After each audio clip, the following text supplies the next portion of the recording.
Good evening and welcome back to the Last Excelsior, our Star Trek Adventures actual play here on Althaven. We apologize for the late start today. We had a bit of a tech issues.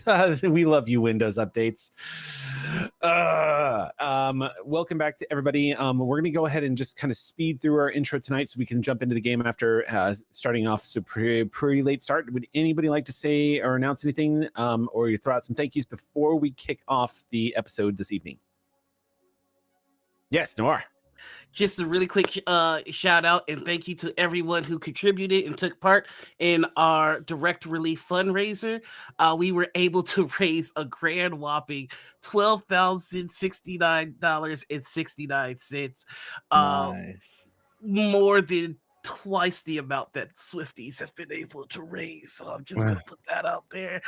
Six times your original goal, you underestimator of the community. It's fine. They're not hurt. They're just spiteful.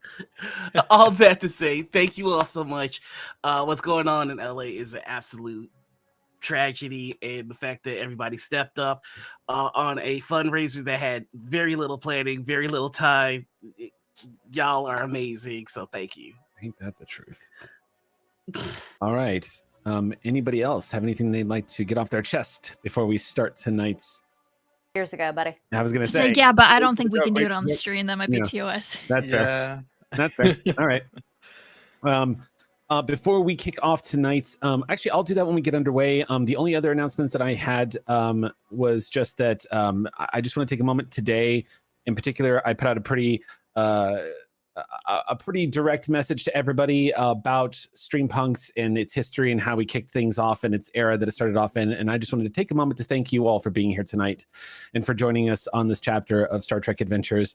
I tend to get sentimental about stuff like that, but here we are again. And thank you for joining us to telling stories of hope. So we're really grateful to have you here. With that, let's go ahead and kick off tonight's episode of The Last Excelsior.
Welcome back, everybody. Let's go ahead and jump into tonight's session. Real quick, before we get into the story proper, I wanted to inform everybody some updates that were coming down the pipe. I've already let some folks know I'm going to be posting this up on our Patreon and our Coffee. But for those of you who are wondering, we do have this nifty little thing where our supporters are able to help influence some of the events that are taking place in the game. This is a way of saying thank you, but also being kind of inclusive of the folks that are really helping make The Last Excelsior possible, along with all the other StreamPunks productions. So one of the things we do is we have the aux point system in place. We've been experimenting with it a lot, playing around to find a good, wholesome balance into which to sort of activate those aux points that allow bonuses to be thrown into the game at the narrative. We did this with Beacon. We've done this with a couple of the other games. With Star Trek Adventures, it's been a bit of a balancing act because the momentum system is actually quite refined in the point that if you have too much or too little, it can really throw the game off. There are so many ways of generating momentum already in play that it really wasn't having that much of an impact, and it really wasn't called upon as on the regular, even by myself, who can pull from it to get threat once per scene. Just so you all know, moving forward, one of the new ways we're experimenting with this is, as you all know, there are supporting characters in the game. Supporting characters come with their own huge bonuses that make a starship much more powerful in Star Trek Adventures 2nd Edition, because it turns NPCs into kind of like additional PCs at slightly lower power levels. But it basically, it turns your group in like twice the size, which is incredibly powerful when it comes to crew complement and getting the job done. However, when they are just normal supporting characters not being controlled by a player character, they do not get to do things like take any actions without being given a direction to do so. And they essentially become red shirts, which means somebody shoots them with a phaser, they gonna die. It's good old classic Trek. What we're doing now with aux points is aux points can now be spent by any of the player characters once per scene to activate a supporting character and turn them into, essentially, to activate them as if they were a player-controlled non-player character. So I will still be running them as an NPC. However, they will now be able to take direct actions on their own. They'll be able to avoid injuries, and they can even contribute to the action allotment during emergency situations, which is all pretty handy. So that way, aux points can now reflect the crew basically calling upon the support of the USS Pride and its crew to help get the job done. So we're going to be playing around with that a bit tonight. That being said, as a quick recap to where we are in our story, where we last left off, a pretty precarious position with a Klingon captain threatening to run through Cadence if the captain of the USS Pride did not stand down and back off. Cadence, up till this point, who had been taken captive by this Klingon captain, had managed to talk the situation down a little bit and may have been making a friend.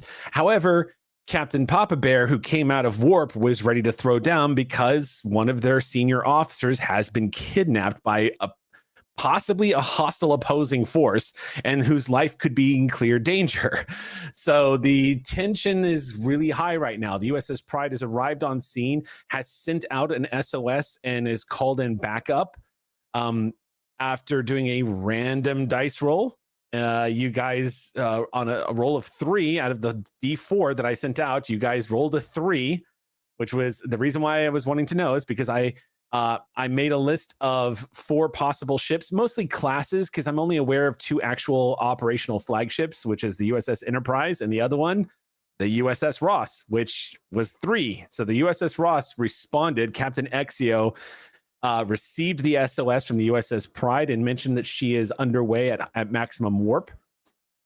And when we last left off, this Klingon colonel, who is the captain of the IKS Drovna, has demanded Cadence tell their captain to back off, or she is going to execute her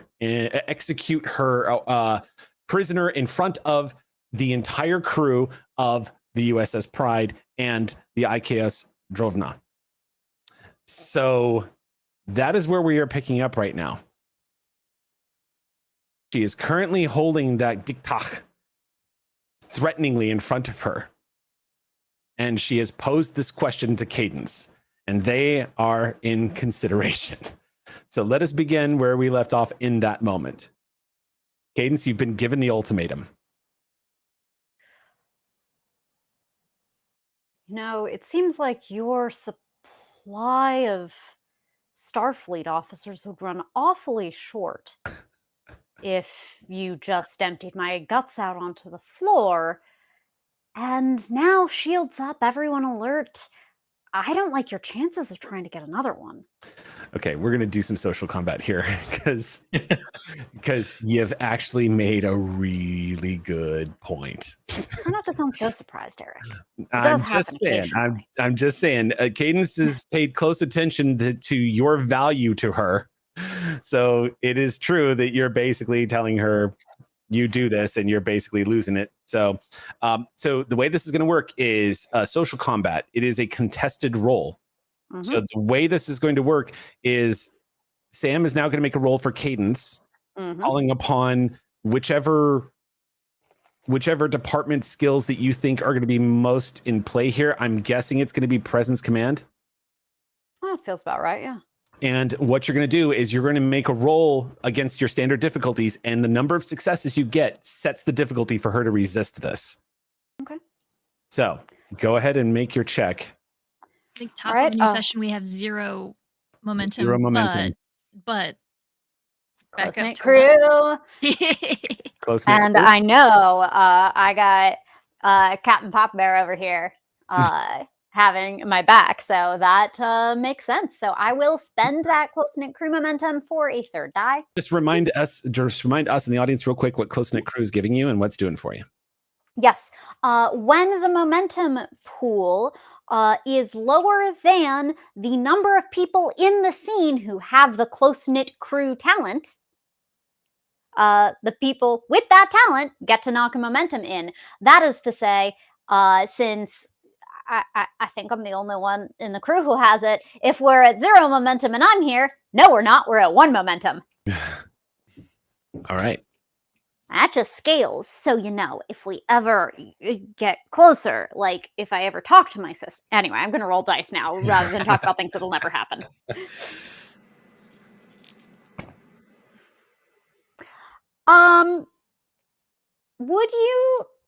Would you put a leadership focus onto this presence command check, would you say? Not necessarily, no. But if you've got something that will manipulate or intimidate or persuade, yes. Yeah, I've got flight control system. I appreciate you trying to Bonnie this. Yeah, definitely. Yep.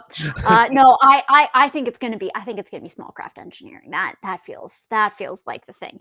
Anyway, there's at least one natural one here, so we're doing okay. It just means the 3 doesn't count for anything. So 2, 3, and then let's see, presence command. 4, right on the money. 4 successes. Mm-hmm. I'm gonna spend 1 to 3 to 12. I'm gonna spend some threat here to give her an extra die to roll. Mm-hmm. What is your approach to this? Are you basically? It doesn't sound like you're trying to intimidate her. It sounds like you're trying to be like. It sounds like you're calling her bluff. Is what it sounds like. Yeah. Okay. Yeah, I'm gonna spend a point of threat and give her an additional D20. Given that she asked for Cadence's help decrypting Starfleet material. Okay. Probably need a Starfleet officer for that. Well, you beat me by 3. I rolled a 12, 18, and a 17. Okay, then we have 3 momentum. Well, no, you still get the momentum based off of how much successes you got anyway. She has to beat your in an opposed check. You're going to get the momentum based off of beating your skill rolls. So if you would, how much did you beat your target numbers by? We didn't have a target number because it was an opposed roll, wasn't it? Did you want to do an opposed of difficulty 1? What's that? Or did you want to consider this as being an opposed check of difficulty 1? Well, yeah, whatever it was that you were able to overcome your target numbers, your attribute plus your department plus your Yeah, those are my successes, but you didn't give me a difficulty on the roll. It's treated like a difficulty 0. It's treated. She is the one you have to use. You're setting the difficulty for her, not vice versa. So momentum is going to be gained. I'm going to let you gain momentum based off of how many dice that you rolled that passed your skill checks at a difficulty 0. Okay, so at a difficulty 0, that would be 4 momentum. Yeah. Okay, cool. So go ahead and gain 4 momentum. I'll give that to you on this. And you can see the muscle flex in her jaw. You also get the sensation, Cadence, that you're kind of impressing the crew right now, because the moment you make the crack about spilling your guts on the floor, you hear a Klingon in the background go. You see the muscle clench in her jaw, and the two blades on the diktat go right back in, and she pulls the knife away and she says, I'm going to trust you. She slides the dagger back into her belt. I'm not sure I have much of a choice. Well, my captain is nearby. We're Starfleet and we're here to help. If only it were that simple. And she nods. You hear a chirping sound on the overhead, and she says, Commander of USS Pride, I will be returning your officer to you in just a moment, unharmed. Stand by.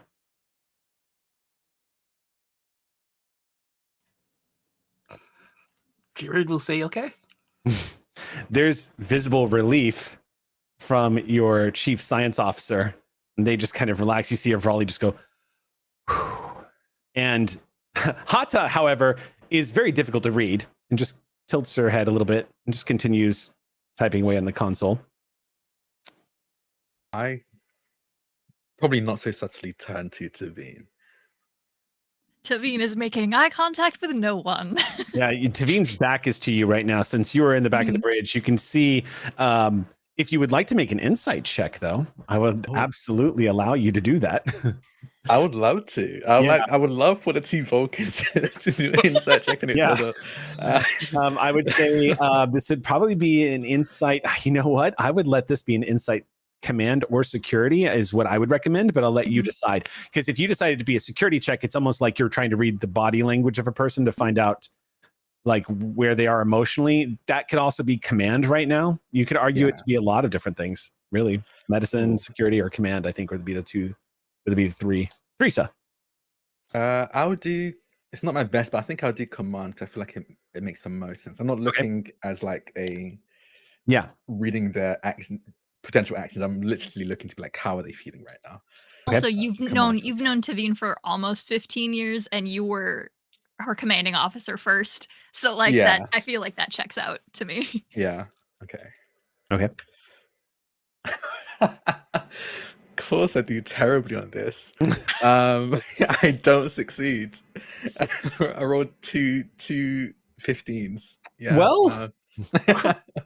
Well, the flip side to that is it might be telling unto itself that you cannot read her emotional state right now. I mean, she is a Vulcan that adheres closer to the Kolinata than you do. Obviously, you've rejected it, but you've gotten to know her pretty well, and calm as a moss-covered rock on a still pond, just cannot read what her emotional state is right now, which might unto itself be telling.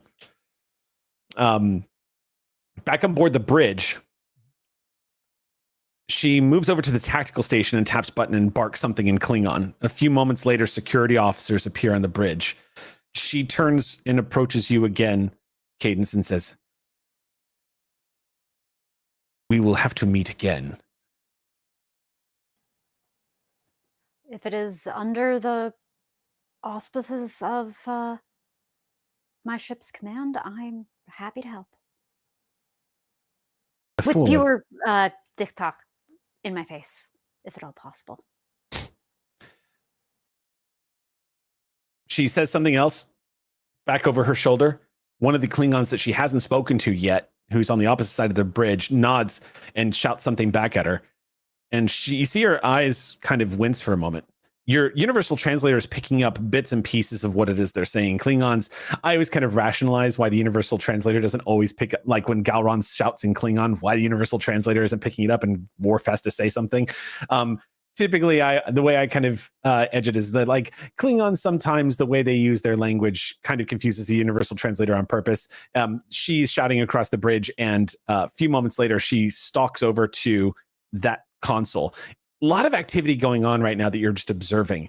But Cadence, you get the impression that there is a sudden tension on the bridge between as as the officer is called out to her. There's been a shift of energy that's different than when the Pride arrived. Something new has happened. May I make a reason con check to discern, based on the Vorta Bridge's setup, what station that officer is? Yes, I will allow that. If you have any identifiers, con is great for that. If you've got any specialties in identifying vessels or being familiar with vessels, that would also come into play here. But yes. Nope. But we do have 4 momentum for a die. I'm going to do that. Okay. All right. Difficulty is 1. Excellent. We do that, and let's see. I think that won't quite make for the final success, but that will get us 2, which buys us the momentum right on back. Oh, and my cool con activates, so that's good. Okay. Doesn't help though. Okay, 2. 2 successes. It's the science station. You're sure of it. You can see the sensor readouts behind the officer and everything. And apparently the science officer has called the Klingon commander over to take a look at something on the console that they have detected. And when she sees it on the console, you see her shoulders, her whole posture changes. She strides back over to her command chair, and you can hear her say clearly now, "Scan the USS Pride." Meanwhile, back on the USS Pride, Hata, you see her body language shifts a little bit as she begins to play her fingers across the console. And just as she is doing this, you yourself also are seeing what's going on. Teon, you see coming up on your tactical display what Hata is doing, but you guys are being scanned right now, and she's detected it and tells you, Captain, I'm detecting a scan. Let them. I don't see that. I don't see that causing any harm, so long as they give us Commander Cadence. That should be fine. Hi, Captain. It's a pretty thorough scan. And you can see that they're not doing anything that's giving you any red flags. They're not honing in on your weapon systems or anything like that. It just seems like a very thorough sweep of the USS Pride. And back on the bridge of the ship, on the Drovna, you hear the science officer look up from the console, and you hear the science officer go, "Confirmed." Oh, come on. I was really hoping I was going to learn the word for variant antichronotons in Klingon. Come on, keep going. Her eyes widen when you say this. What do you know? I assume that was what you were scanning for. The thing that you were in my face about. So it's true that the Pride has been infected. That's between you and your science officer. You just weren't exactly hiding what you were looking for.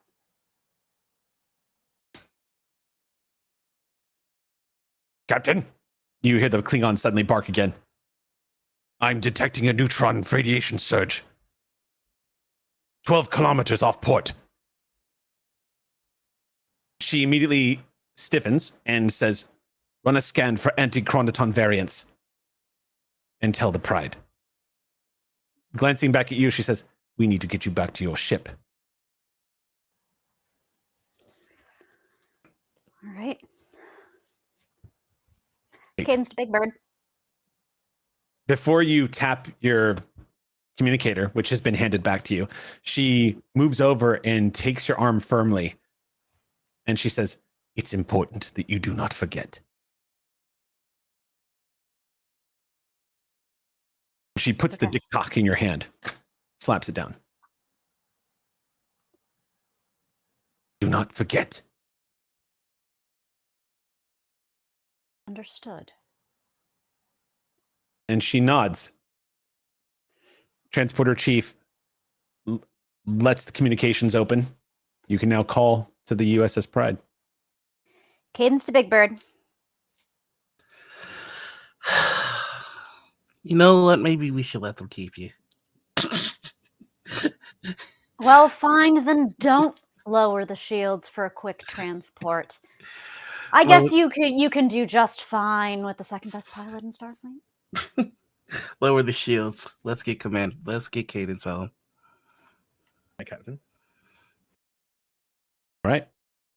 As your shields are lowering, you see the blue glow of a transporter pad activating around you. Cadence, it begins, and you see her face for a brief moment as you're being beamed away. There's almost, for a briefest of second, a look of desperation in her eyes as you begin to vanish. And as you appear on the transporter pad on the USS Pride, there is this sudden anxiety that washes over you the moment you appear on the transporter pad. It is borderline panic attack. It feels as the same way it would be is, imagine if you would, waking up while you're flat on your back and not knowing what just happened and someone telling you you were knocked unconscious by something. It's that level of jarring because you have no idea where you just came from. There is this sensation of gap between your sitting in your pilot seat on your shuttlecraft and now suddenly being on the transporter pad. There's a sense of urgency that something is different, something has changed, and there's a diktat in your hand that feels familiar and urgent, but you don't know why.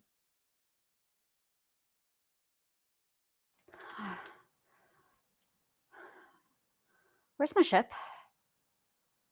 You see the smiling face of young Ensign Zoe Devon smiling at you, and she says, "Sir, your shuttle, sir?" How are they really letting you big bird boaters call him a shuttle? It's a peregrine, for heaven's sake. Where's my ship? Sorry, sir. I've not been. It's all the fighters were recovered, sir.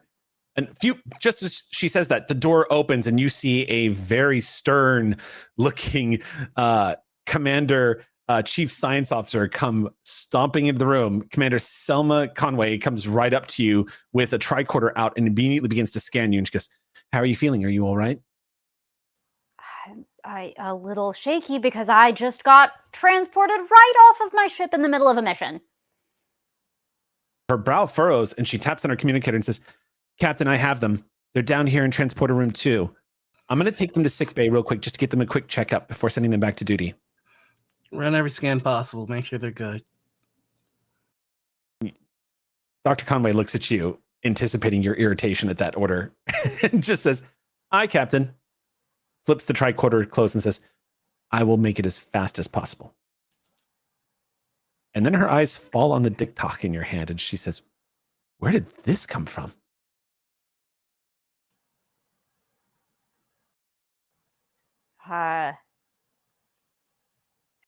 Maybe someone stashed it on the peregrine with me. Some kind of joke. Did you transport that out, Ensign? The ensign says, "It was in the transporter beam with you when you were transported off." You see her face suddenly blank. Sorry. And she looks down at the console and says, "When you were transported off."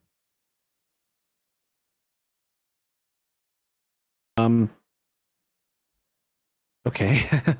That's strange. I'm sorry, sir. Just probably a mistake on my part. Let me just... Computer? When was the last time this transporter room was used? The transporter room was used last at 08700 hours. 087, what is... Computer, confirm that? What is 087, what? There's a chirping and like a malfunctioning sound, and then the transporter was last used at 0900 hours.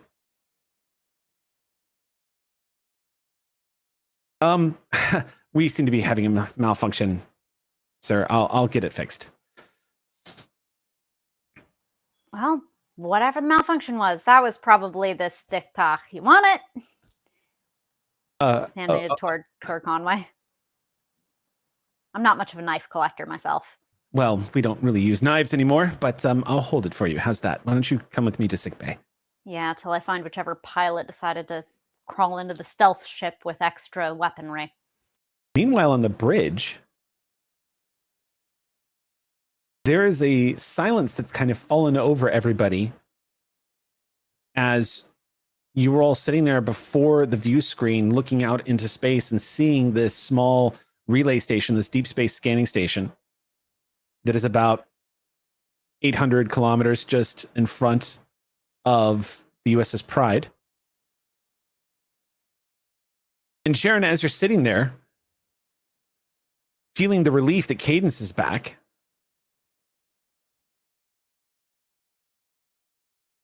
there is a sudden noticeable gap in what's just happened. Judging from the looks of the officers on the bridge, you're getting the impression that everyone is experiencing the same thing as you.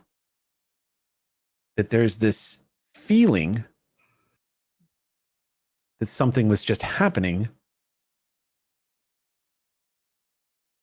but no one seems to know. What's up? I have a course of action I'd like to take, but I need to know what Tavine understands right now. First, okay. Do I know that Cadence was gone and is now back? Yes. Even if I don't know the details? Okay, then Tavine turns around and says, Captain, permission to be excused. Permission granted. I leave for sickbay.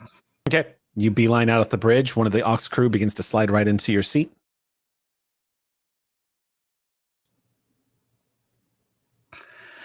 Jared's just going to pull up all the recent transmissions that came from the ship. See if there was anything recorded. There was. All right. There is a record of a transmission made to the sensor platform. You can see a transcript immediately appearing in which the people on the sensors platform seem to be surprised to see the USS Pride coming out of warp, and you basically telling them to activate all defensive systems, and it sounds quite serious, like you're about to go into battle. And that's it. There's nothing else there. Is there the transmission that was sent to the Ross because he explained the situation in detail to them? That is true. That is also there. And in fact, the Ross is still en route according to the current long-range sensor scans. So this is just me checking. Would that then mean that he wouldn't know what the situation was because he explained to them that Cadence was kidnapped by Klingons and that he was going to need assistance because it was a Fortune class? Like, he broke down everything? Curiously enough, on the transcript dialogue itself that you see, what's coming through is a request for backup, but you don't see any reference of a Klingon ship. But you do see reference of an officer that is missing. Okay. You also have full recollection of everything that led up to this moment. Answering the SOS, finding out about Klingons attacking a planet, discovering that there may have been a mysterious ship involved, and then knowing that Cadence was taken. That much you remember. All right. He's going to give the standing order to review all transmissions to see if anyone can piece together what happened. He's going to give Hata the order to inform the Ross of our current standing, and then he's going to head to his ready room. Okay. Orders are acted upon then. Hata begins to transmit signal to the USS Ross, who's still en route. Avrali looks disturbed. The bubbliness is gone, and they look rather uncomfortable with the not knowing, not somewhere they like to be. They turn back to their console and begin to focus on their job. Everyone is uncomfortably quiet on the bridge as everyone's trying to reconcile this. And the same is true for you, to Aeon, but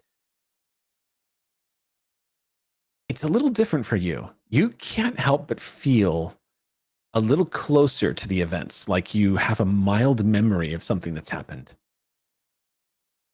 As you're standing at the security station, there was the recollection of needing to be ready for battle.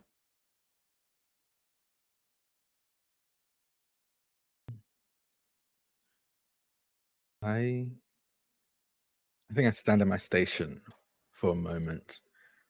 Definitely lost in thought, trying to see if I can get a firmer grasp on this feeling, this echo of a memory. Mm-hmm.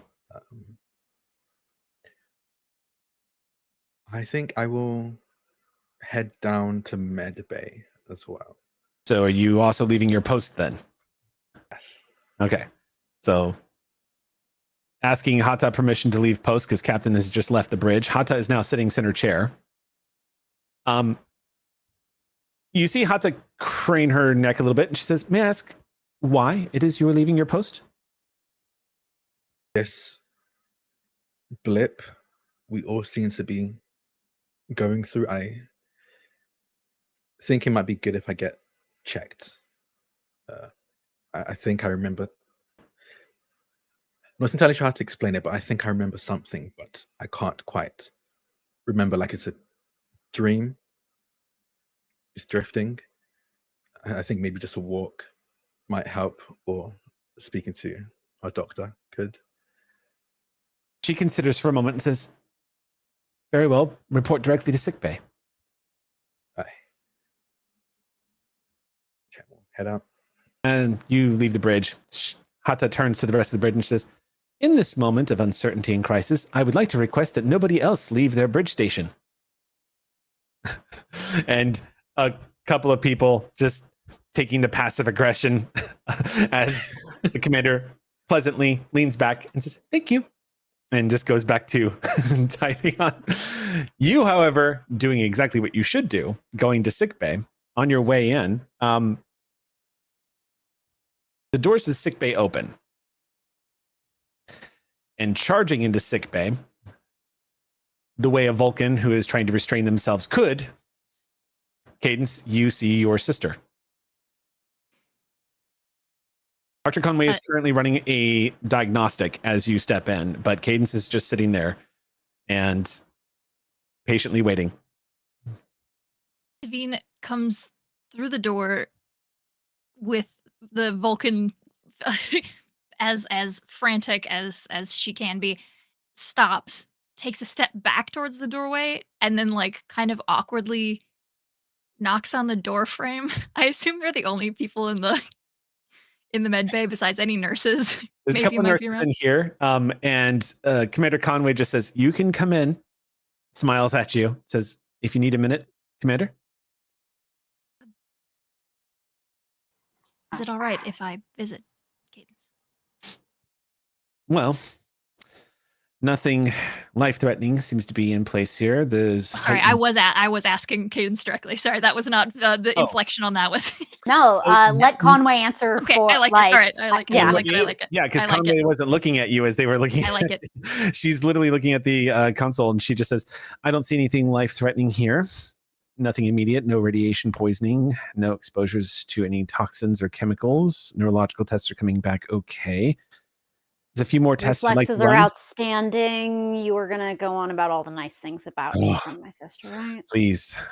And she closes the tricorder and says, by all means, some of these scans are going to take some time. So you've got some time. He makes eye contact with Cadence. Cadence, by the way, just to give you some context for the scene, you have since learned of the hours that have passed since you were beamed off of your vessel. There is a record of that happening, and there's no other information available. Okay, sure, yeah, there's a record. That's freaking ridiculous. If there were a thing that happened, I'd remember it. So, sure, no, yeah, totally, that's a thing. Do you have any explanation for why they're talking about nonsense with records and hours lost? Because apparently this old ship probably has a database issue or something. Their transporters are broke and they think I'm gone for hours. While you're talking, Tavine is stepping up to where you are, and like as you're rambling, just like grabs onto your elbow, like frantically. Neutral expression, but like doesn't like say anything, like lets you keep talking, but like I think in a familiar comfort sort of or looking for comfort expression from her. You just get like a grasping onto your arm. Oh, at the point of contact, Cadence will slump into that close enough that you can hear their breath is kind of shaky. Like they for some reason have tons of adrenaline pumping. Who knows why that could be the case? Freaking ridiculous.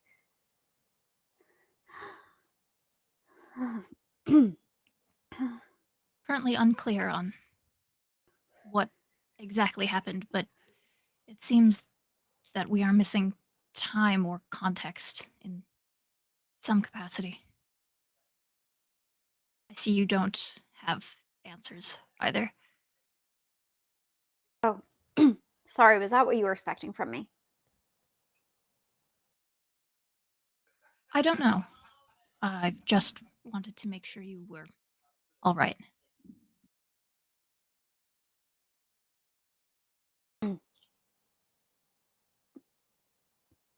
Thanks.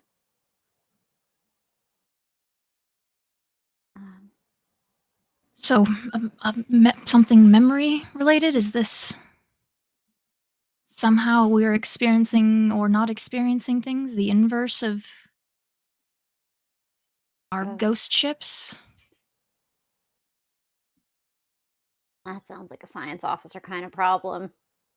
That's true. They'll call me when it's time to fly ships about it. Also true. I have been given permission to be dismissed from the bridge if you would prefer company. They'll call us when it's time to fly ships about it. And they'll scooch forward a little scooch such that if you sat next to there, your butt would be off the seat a little bit and you'd be uncomfortable. So there, got him. But they do scooch over a little. Bean will sit. Okay, Slightly maybe you scooch a little more. Shut up. Bean says nothing. Head, shoulder. Slight bonk.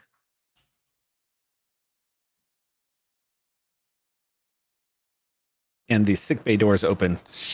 As stepping into sickbay doors, you see your chief security and tactical officer.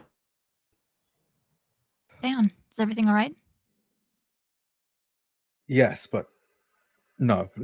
Quite honestly, no. It seems we all experiencing the same thing. Commander Cadence, very happy to have you back. Do you have any memory of what happened? This sounds like a systems issue or something, honestly. I was in my shuttle. Then Ensign Zoe beamed me on out of there with whatever of my pilots stashed a diktak in my ship. Talking? No. Commander Tabina, Yep. it seemed you had told them you were taken by someone off your ship, but it most likely wasn't us. We followed you out here to get you. They've been But- informed. They do not agree.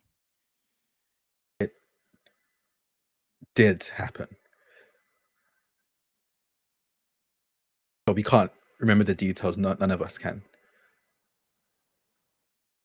But I think I can remember some things. It feels more like a dream to me. Everyone else seems to be describing it as a complete loss of detail, but where's the doctor? I believe in her Commander Conway? office. Yeah.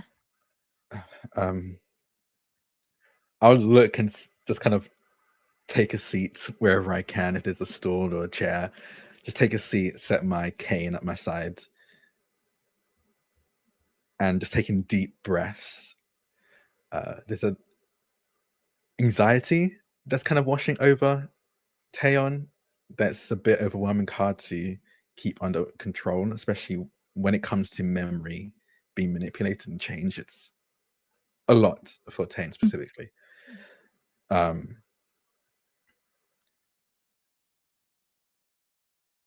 Is there, I guess this is a question for the champ, is there anything I can do to try and get a better grasp of these slipping I can echoes of a give you the memory?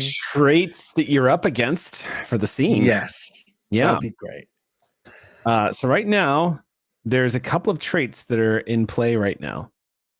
The first one is the dagger, the Klingon dagger, which is a physical piece of evidence that something happened that is not being recalled. The other piece to this puzzle, which might require time, is Cadence's medical scans just now, which are going to require a little bit of time, but also might reveal a little something. With you,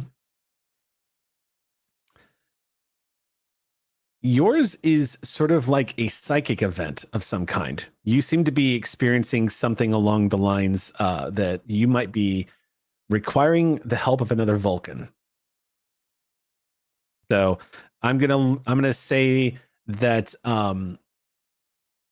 I'll say psychic resonance is the trait that is active right now at an intensity level of 2, and the rest are at 1. Those are the 3 traits that are currently in play.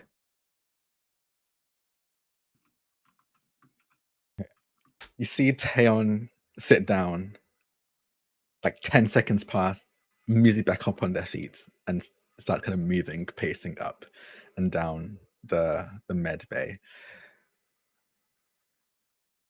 I think Timmy, I might need your help, maybe. Of course.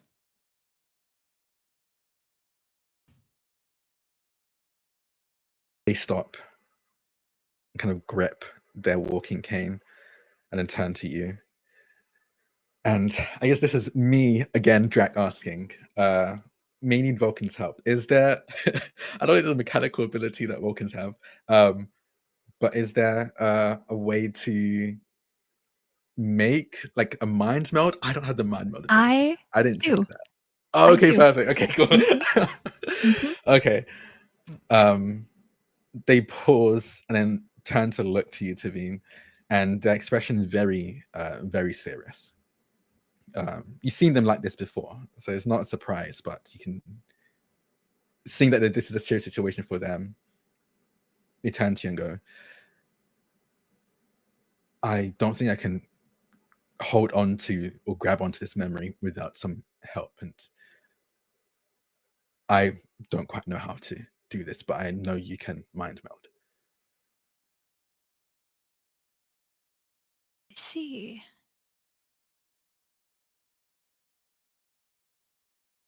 I haven't done many, especially not in recent years, but yeah, you get it. Yeah, Cadence gets a lean back in. But we are in a medical facility. We could have Dr. Conway ensure everything is safe and good, but if you feel that will be helpful, then yes, let's figure this out. Honestly, this is the only way I think I can be of use, whatever this is. I don't want to lose hold of it.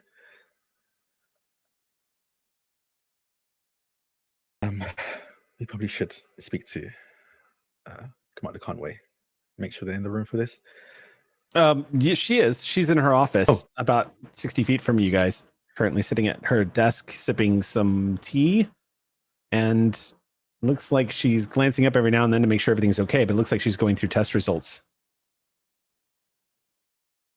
I will give a just short little nod to Veen and then walk over to Commander Conway. Okay. Commander, Veen and I going to conduct a mind meld, and we'd like you to watch over us while we do. Mind meld? Is there anything I should know? Why specifically this is occurring? Why you decided to take this course of action? Is it personal? But you're having it done in sick bay, so you seem concerned. You're not doing this in your quarters. No, this is. I assume you're also suffering the blips in memory, lack of details. Is that what we're calling this? Very well. You think it might be somehow related? Yes, I'm having less of a blip. Mine is more of a fading. I still have something there, and I want to see if I can hold on to it before it slips through my fingers. And I think, Commander, would you like your sibling here for this? And she looks directly at you. Specifically, your character, Caitlin. She glances over at you for a moment, then glances back at Cadence, and then glances back at you, Tavine. I think she starts to say like some sort of like platitude, like, well, if, and then cuts herself off and says, yes. Very well. And I would appreciate that, just in case. I haven't had too much experience witnessing or being around a Vulcan mind meld, and I have a feeling your sibling has. So I shall observe and be on standby in case there's any complications. Thank you, Commander. Hand squeeze. Yep. All right. You get situated. Sit opposite Tavine. Don't go rifling too much. Oh, but that's the fun part. And you get an eyebrow quirk, and she puts, I think if Cadence is still nearby, we'll keep one hand with Cadence, and then we'll fingers to your temple, your cheek and your chin. My mind to your mind, my thoughts to your thoughts. Let's try a mind meld. Okay. Let's see, pull up the ability. I have talent, mind meld. Description, mind meld. Okay, that's great. Good job, Caitlin. You're going to be making a control plus sciences task. The difficulty is going to be 1. However, I'm going to be spending threat. Specifically spending threat to raise the complication range. You're like, okay. Yeah, adds up. Yeah. Yeah. And let me just secure this. Let's see. Yep. Complication game master may create negative trait. No, I'm not gonna do that. I just want to raise the complication range. Okay, good. So 1, 2, yep.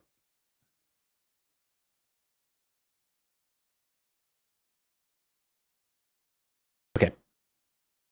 Just making sure I can do this with the right math too. Okay, so 3. All right, so I'm going to raise the complication range by 1, 2, 3. Oh boy, okay. Oh, good. Goodness gracious. All right, so burning that threat down. If you roll an 18 or higher, there is an automatic complication activating. Awesome. Okay. And sorry, what was my difficulty here? Difficulty is only 1. Oh, okay. Particularly because you're very familiar in this case, and he is a willing participant. Can I aid? Is there a way I can aid in this or not? No, not really. Okay. All you can do is sit back and go along for the ride. It's kind of up to her to gain access. Okay. But that you're willing is certainly helpful. Okay. I'm going to buy a die. I'm going to spend one of our Yep. just in case. This number isn't that impressive. Okay. True. Control science is kind of a funny joke for you.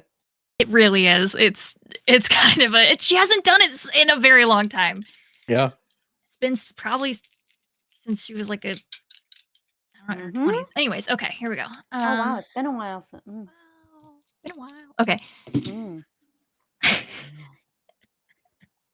Oh no. So 1 success Mm-hmm. Okay. and a 19. I'm activating the complication. Yep. You are wanted about to that. learn Thanks. what it is to mind meld with a Vulcan who has not undergone the Kulinar, Yeah. whose Oh emotions, shit. whose Yeah. emotions are not disciplined or kept under check, and who is in a heightened anxiety state right now. Yeah. I mean, the thing is, Tavine hasn't either. Yeah, here we go. It's gonna be a mess in here. We're going on a magical ride, folks. Let's go. Cadence, you've seen your sister perform the mind meld before. So you know what it looks like when it's going right and when something is up.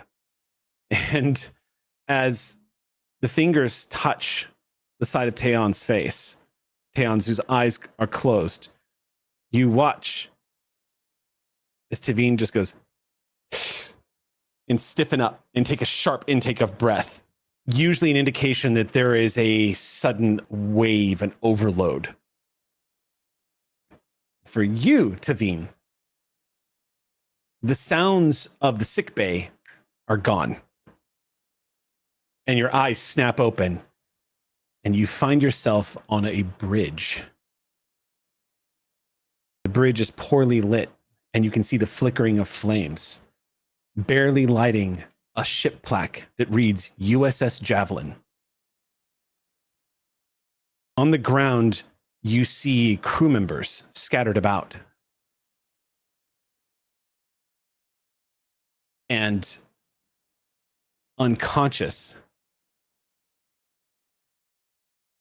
Captain Renaud, you've heard Taeon talk about the captain. I know this story. Or most of it, at least. Yeah. You're not sure why you're here. And Taeon, you are aware that you are currently in the mind meld right now. You can feel this memory, this vivid memory coming back. Was it a memory? Did this actually happen? There's this sense of uncertainty for a moment. What do you remember of a scene like this? We had just been we lost a lot of people is the most important thing I remember. Captain Renard had been thankfully just knocked unconscious after we took a rather devastating hit, but we were on red alert. Our core was barely functioning. I was just doing what I could to keep the ship going until we could get help. We were left out in space to die slowly.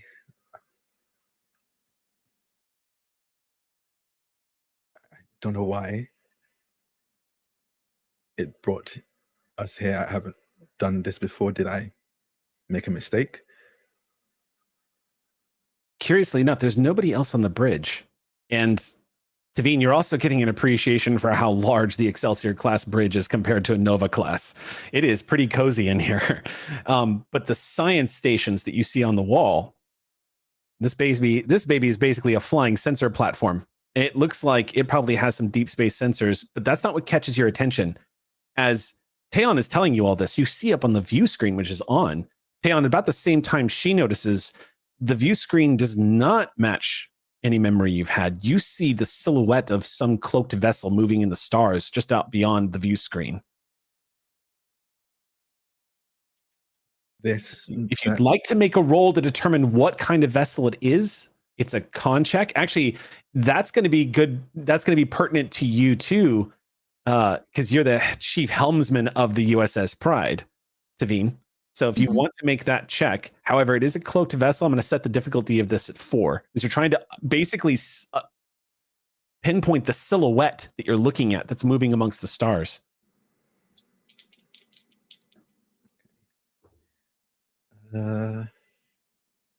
I don't succeed. You get to basically choose. Yeah, you can roll con and something else. What did you get? Something else. You can make a case. Yeah, you could do reason. Okay, reason. So con reason at the 11. Okay, so, yeah. So it's just 2 successes. 2 successes. Yeah. It's gnawing at you. I would also con and reason would also be my pick. Do you want me to pick something differently, or it's up to you? Okay, no, I would. Your attribute. I just didn't know if you wanted a different role. In this case, con is probably the most pertinent because con is pretty much used to identify other vessels. But in this case, if you want to use, you can get to choose whichever attribute department you get to roll here. Okay, I would probably do con reason. Okay. Focuses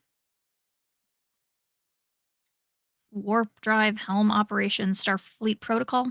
Nope. Okay, didn't think so. None of those are going to kick in.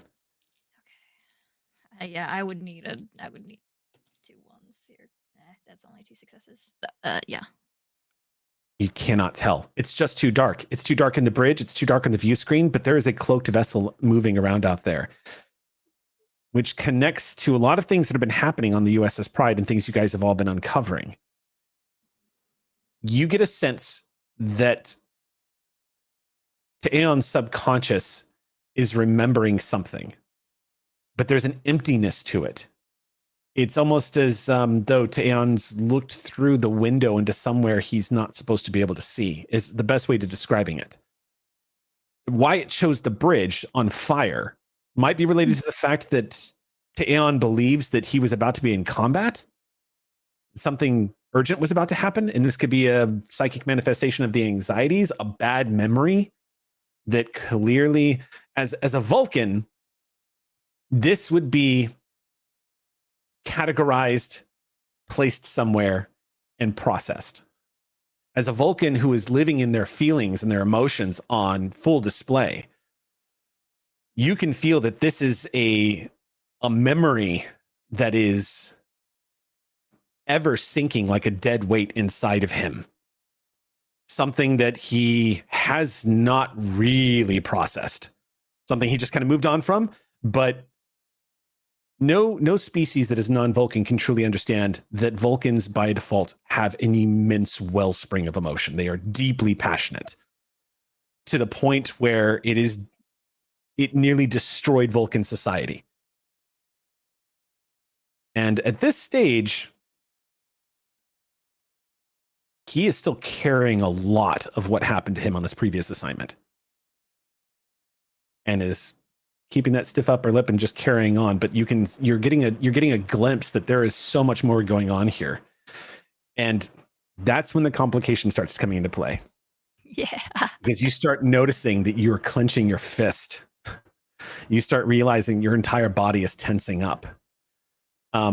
Outside, however, raising a huge red flag that something is up. Cadence, you see a single tear falling down your sister's cheek. The same time it starts to happen to Taeon. And you can see the jaw clench and the flexing of the hand. Hey, that's well enough mind meld, y'all. You're nice and melded there. Hey, it's a meld, not a melt. You gonna get at it? Yeah, you can withdraw from the meld at any point if you'd like to. Hey, Taveen. Okay, that's enough. Okay, As you're reacting to this, by the way, Dr. Conway is looking at you nervously and just says, "Do I need to do something?" If you've got expertise in Vulcan mind meld gone bad, this is what that looks like. Okay. I have seen it exactly 0 times, and I like it about 0 much. Right. Okay. And she moves up to the wall and says, "Computer, give me all files on Vulcan mind meld." You see files coming up, and she starts immediately going through medication, sedatives, the whole bit, like looking at possible things that she could do to intervene safely with 2 people who are psychically connected. Inside the memory, the ship shudders. You guys can all feel it. Right now, I want both of your characters to please add 2 points of stress to your character sheet. Ooh. Yep.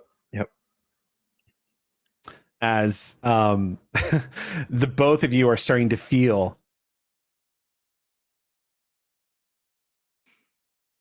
However, there is a sense, Taeon, that the memory that you are witnessing on the view screen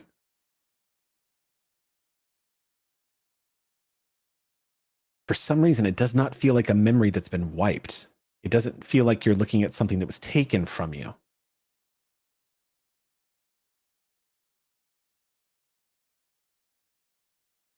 You notice Taeon almost the exact same time as you are, Taveen. He's also tensing his fist, clenching. His eyes kind of dart over to the unconscious body of his previous captain. And they flick over back to you. Do you think you can fly this thing?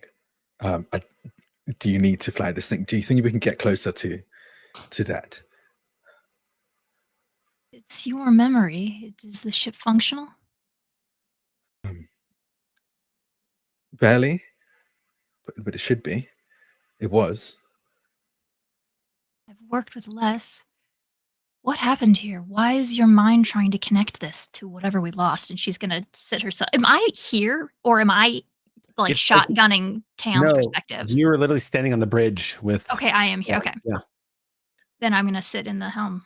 Okay, you sit down in the helm. The moment you sit in the helm, a hand shoots up from the captain and grabs your wrist. Powerfully, painfully, snaps around your wrist. Taeon, you look down at as your captain has sat up. It is not your captain. You see this distortion warping right in front of you, almost like something is sort of, it almost looks like something is beaming in, but it doesn't look like an energy curtain that is materializing something. Instead, it looks like a blur has just sat up and is changing into something else. And against all logic and anything that makes any kind of sense, both of you stare into the face of what looks like a cold-eyed, vicious-looking Jem'Hadar soldier who is gripping your wrist and just says, "Echo," as you both snap out of the mind meld instantly. As the two of you just... As the complication wraps up here, the two of you, the stress suddenly sinks in. Taeon, you never saw that happen. That was not a part of that memory. It was completely disjointed.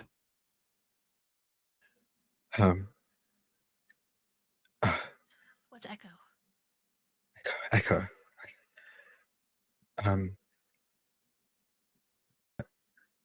Echo. That didn't happen. I've never met that person. What did happen? What did happen there? Why is your mind trying to connect to that day? Hey. Yeah. Sorry. I don't know who Echo is. I don't care. What are you doing? What happened? What the heck? The Dr. Conway, as this is happening, immediately moves over to the two of you. And as you're talking, you can feel the relief of a hypospray. You can immediately heal up one stress. The two will heal in momentarily, but the both of you get a hypospray as you feel the tension wear off. But there is this sort of emotional wear and tear. Caitlin, Taveen, you feel raw. Like you feel your emotions are bubbling up to your surface a little bit. Your sibling's voice is irritating. The lights in this room are irritating. The urgency to slap that Jem'Hadar away, it's still there, even though you know you're in the sick bay. Taveen, you're a little overloaded. And Taeon, it's the same with you. You feel this sensation of like an urgency for something that's dangerous and you can't see it or understand what it is. I'm going to have you real quick, Taeon, make me a control science check here. Okay. Control difficulty of 1. Great. Yeah. Okay. Okay, 2. 2 successes. That was not a memory. or a subconscious projection of your mind. That was something not you. Whatever that was, it was not you. The closest memory I can think of to that was a similar situation. One of our own was taken.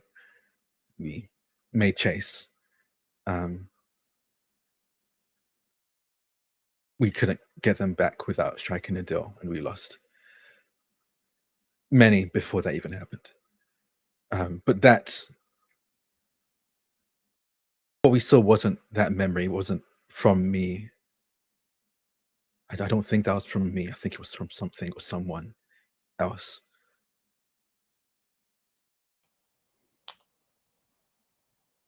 So something got taken and left behind? Is that what we're thinking? That's the only explanation. The best explanation I can think of. This is... I didn't learn much when it came to Vulcan culture, especially when it came to the emotions and the mind meld. But I'm fairly certain that's not how it was meant to go. Well, that's That what didn't feel happens like when you me. have a mind meld from a freaking amateur. What are you doing? Are you okay? And just like running their hands over Tavine's hair. Okay. Her jaw goes like so like she goes so tense for a second. I just You go, can see her like count down from 10. like yeah, like not discomfort in a way where she just kind of awkward, trying to be vulnerable in any way. This is like holding on by her like fingernails right now, trying to like be chill. I think she's not fully responding. I think she's kind of just like staring at the wall and like goes really, Okay. really tense. Recognizing that expression, not on Tavine's face, but an expression that they've had on their face as someone who allows them to feel their emotions, but tries not to violently act out on them. They say, just count down from 10. If that's not enough, count down from 20 until you reach an obscene number. They'll take a long while for you to count down from. Just keep doing that. Hey, Doc, call up to Commander Hataban, get the other helm officer slotted in for the rest of this shift. This helm officer has to go to quarters and get good, get better. Meditation might suit me well. Yeah, that too. Apologies. Shut up.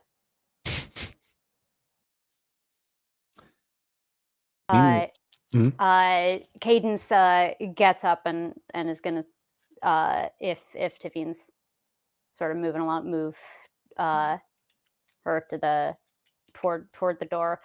Just a brief pause for if Taeon's gonna accompany. Now's the time. But otherwise, they're shuffling their sister off. Dr. Conway just says, you're all free to leave. I don't see anything else wrong. But if you have any other stressors or anything like that that's causing any kind of fatigue, as passionately irritated as Vulcans can get, the look on Dr. Conway's face as the door closes on them is something that would probably intimidate the Jem'Hadar vision that you saw if they were present. Back up in the captain's ready room.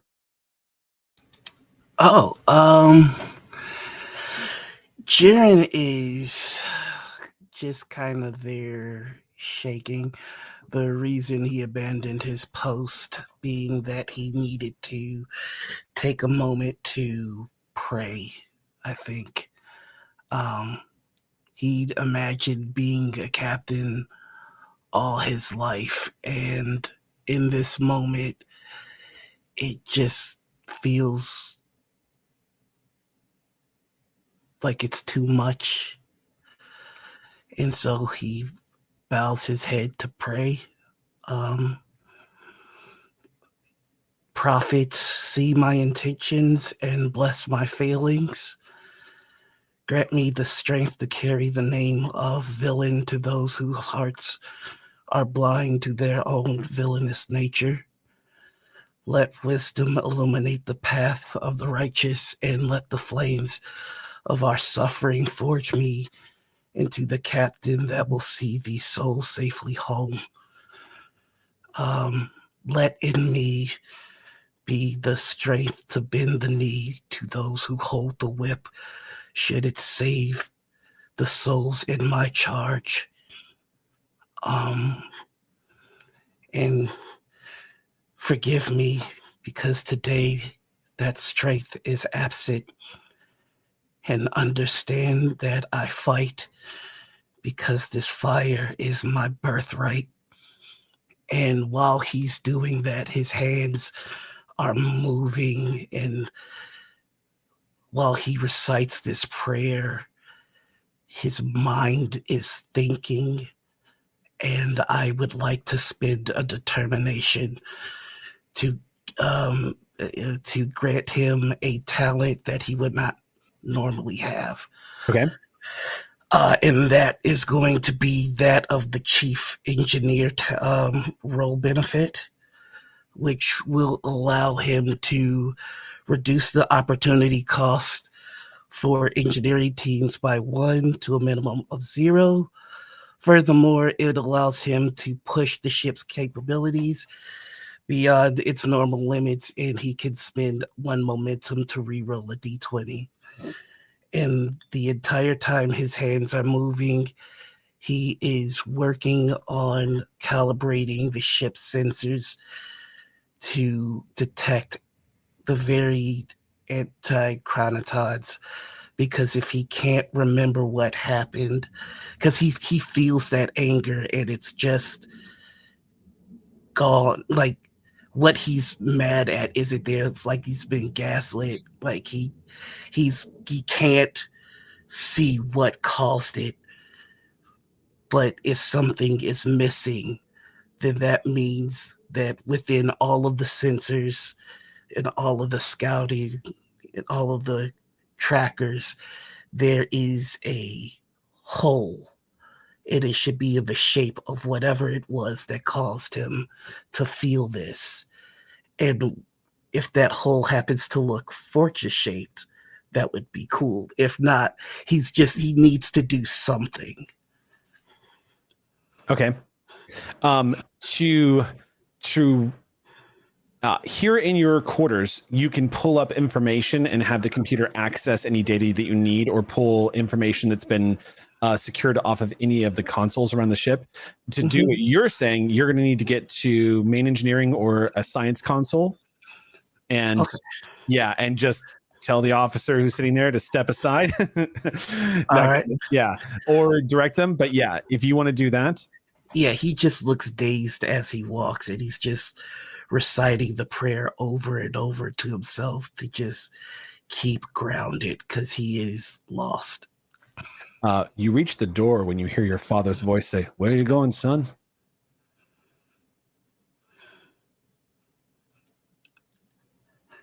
The answer's on through that door. Turn around and look at me. Don't just stand there. I can't look at you because I am using everything in me not to believe as you believe about Starfleet. I need to fight to believe that I still belong here, because I don't feel it. It's gone, and I don't want to be you. I want to love this. You hear your voice say, You saw just before you headed this way exactly what you needed to see.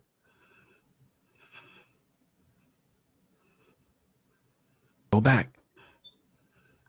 Speak to him. Listen to his story. He will obey. Go back to the planet. You helped him. Listen to his story. There's more to him. In your mind, as you're hearing your own voice, certain that someone is in the room with you, there's this instinct. Something is happening. Something you missed. Back in that world, you just responded to an SOS.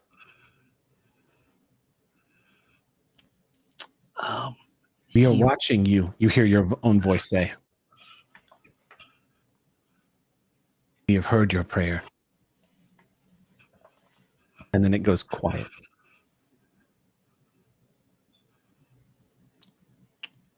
He's going to go to the bridge and tell Hata. Captain?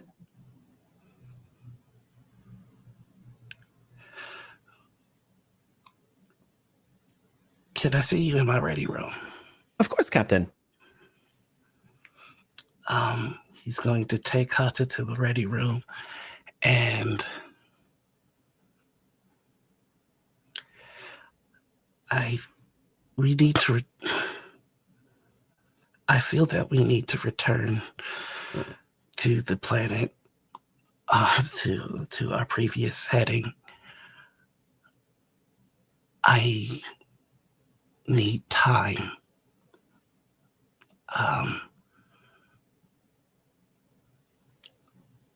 And the ship needs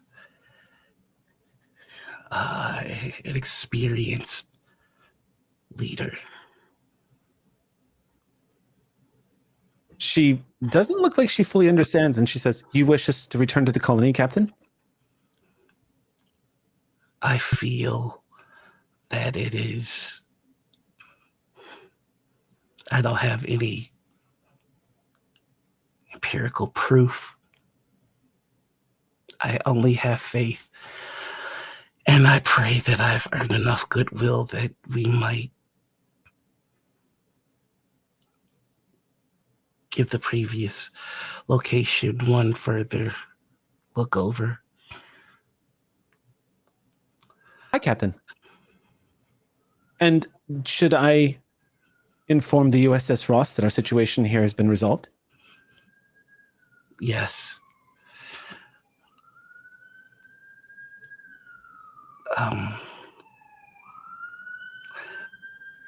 He takes off his comm badge. The USS Ross arriving right now.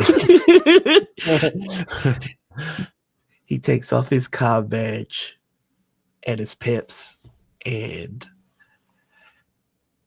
Hata watches that with great interest.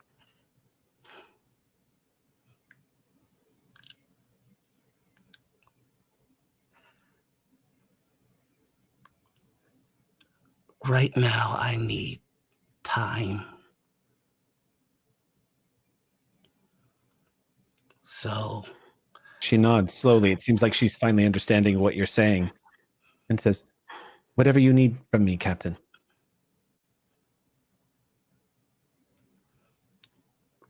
when I am ready, I will return to post. In this moment, I am lost. And I will not cost us our home for my pride. I understand, Captain. I won't let you down, sir. I know. It's in the core of who you are. That will be all. Hi, sir. Before she steps out the door, she reaches out a hand and squeezes your shoulder. And you see those big, dark, intelligent eyes looking at you with some very obvious levels of compassion. You are the strongest captain I have ever known, sir. I've been meaning to tell you that. Hata, I look forward to the moment when we know each other well enough that you would understand that the greatest compliment to me is that I was the kindest captain you'd ever known. Good luck. Like that, she heads out of the ready room. Doors close. And that is a great spot to pause for our 10-minute break. We will be back in 10 minutes, y'all. Don't go anywhere. All right, welcome back, everybody. I forgot to announce it at the top of the episode, but just to let you all know something else that I was adding to the system stuff that we're adding to Star Trek Adventure 2nd Edition here, on top of the aux points that I am now implementing for everybody to use. By the way, as a quick example of aux points, you can activate player NPCs and scenes to give you guys bonuses to do things. So, for example, you could activate an aux point to get back all of that stress, like have the doctor basically take control and do, medical procedure without you having to make any direct actions or anything like that. So if you all ever need anything done, that's just another example.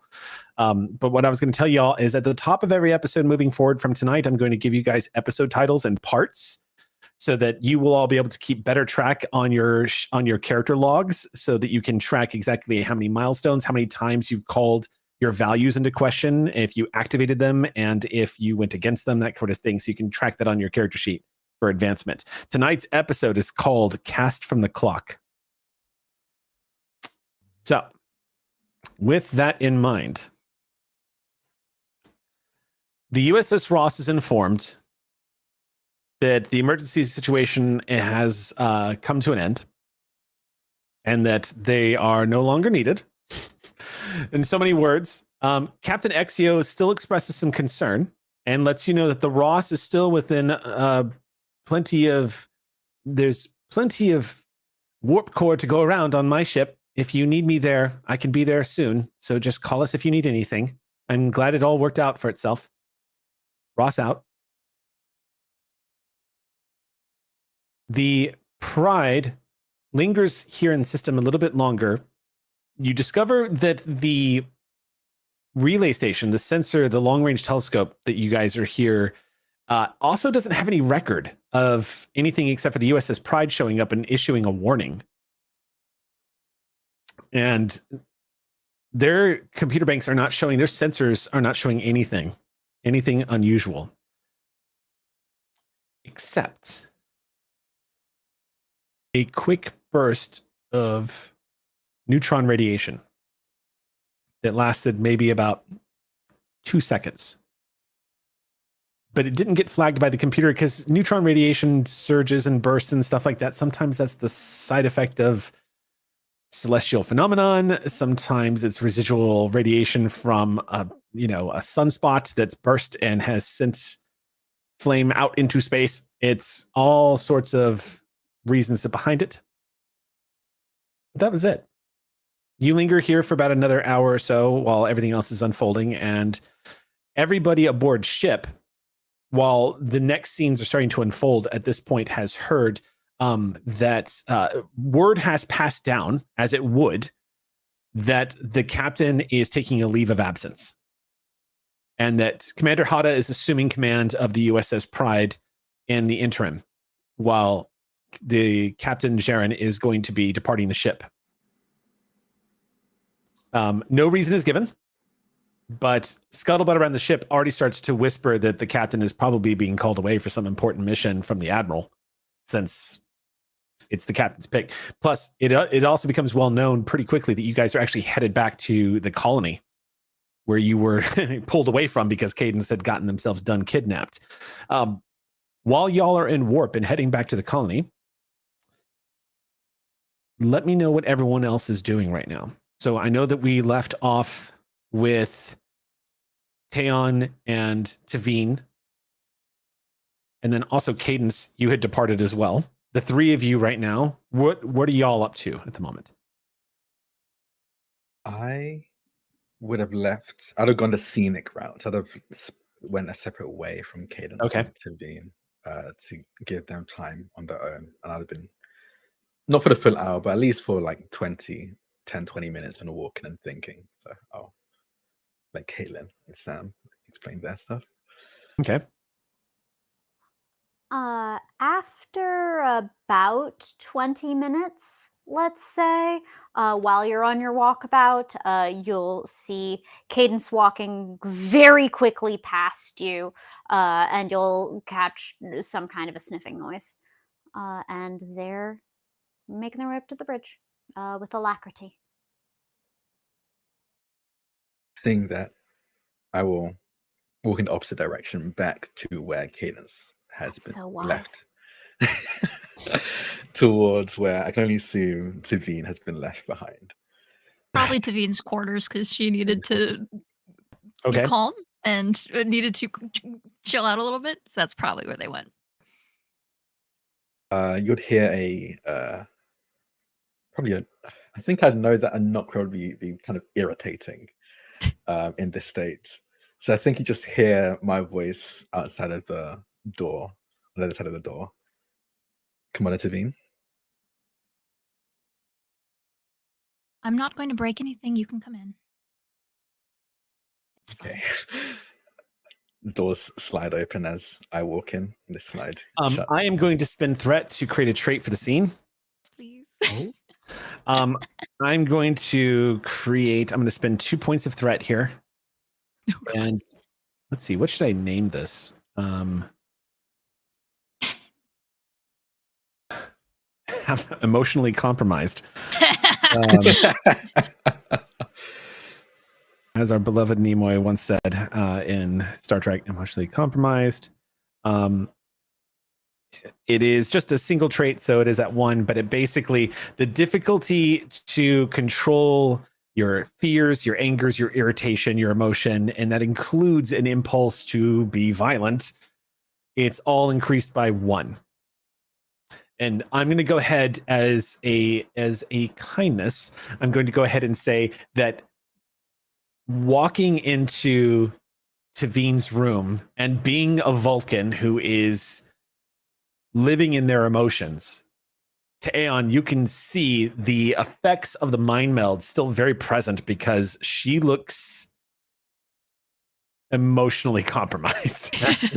She essentially looks like she is keeping her cool, but as I've added this trait for poor Aeon, that is me activating the complication from the previous scene and just kind of dragging it over with this one by a threat spend. Basically, my let it be true for you, Caitlin, is after your encounter with your sibling and the incident in sickbay,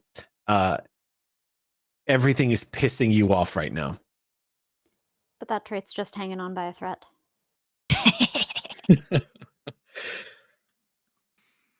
Yeah, so you come in and I think you probably have a pretty good idea of the emotions of the vibe that is happening internally.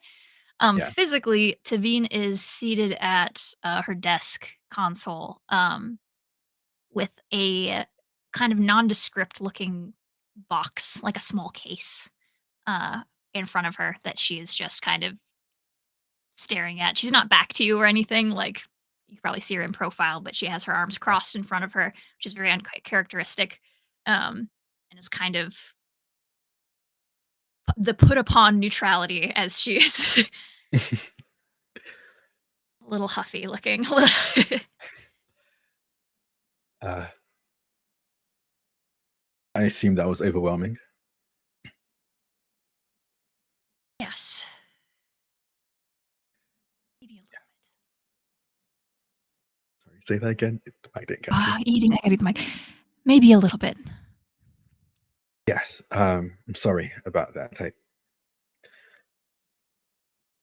Desperate situation, but I didn't realize it would wash over you that intensely. That's my I told you I was rusty. No, I think this was more me than you. I believe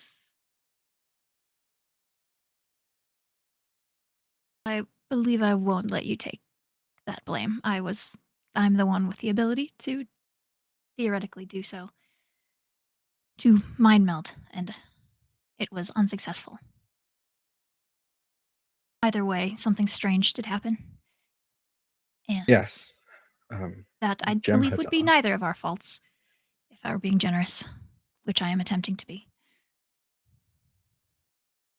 They just give like an awkward smile.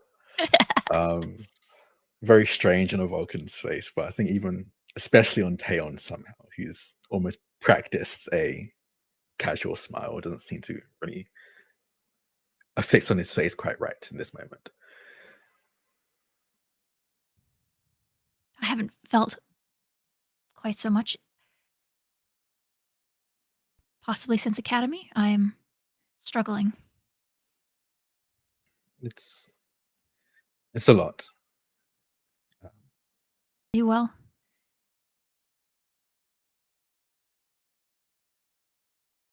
Yes. What you felt there, what you felt there was not unfamiliar to me. I allow myself to feel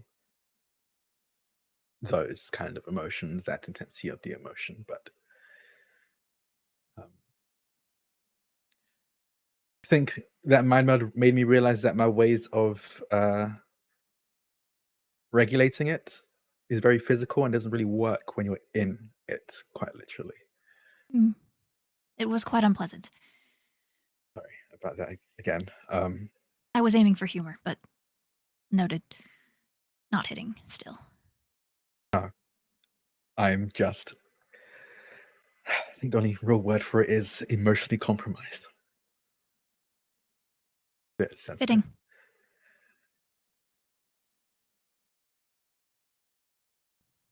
The Gem Hadar echo. Do you have any idea what that could mean? I don't have experience with the Gem Hadar. Not personally. Do you? Could it have been a bleed? Do I have experience with the Gem Hadar? Have I? You tell me. I don't think you do. Do you? I don't Were you think in? so. Did you find the Dominion War at all? No, I didn't find Dominion War. So no. Yeah. I've only no real knowledge of them. Nothing that you don't probably already know. This might be a thing I have to look up. Echo.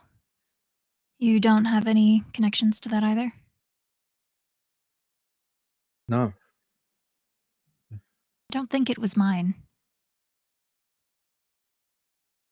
Can I, as like retroactively, Eric, can I like do a vibe check on my own mind meld? Like, was any of that coming from me? Would I know? Searching? Yeah. Is there a way to like peel that apart, or was it just a mess? I would say make me an insight science check. Okay. The difficulty Not of this 1. character. Okay, sorry. What's my difficulty? 1. Okay, could maybe do that. Ooh, that's maybe my lowest combination. Excellent. This is awesome. 20. Come on, disappoint our father.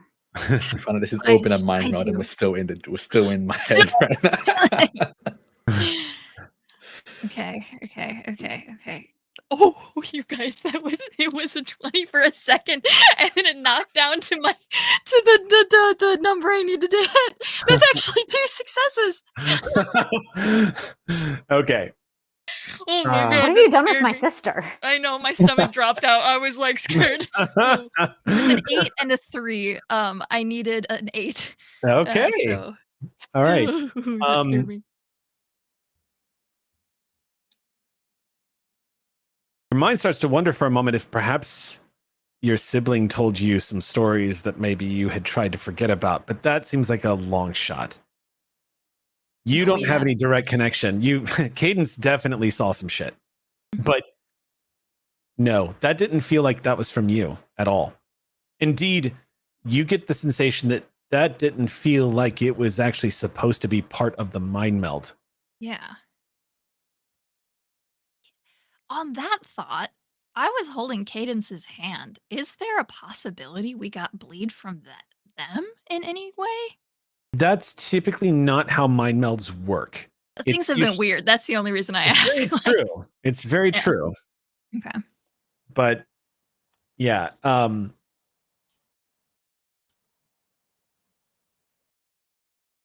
not that you're aware of.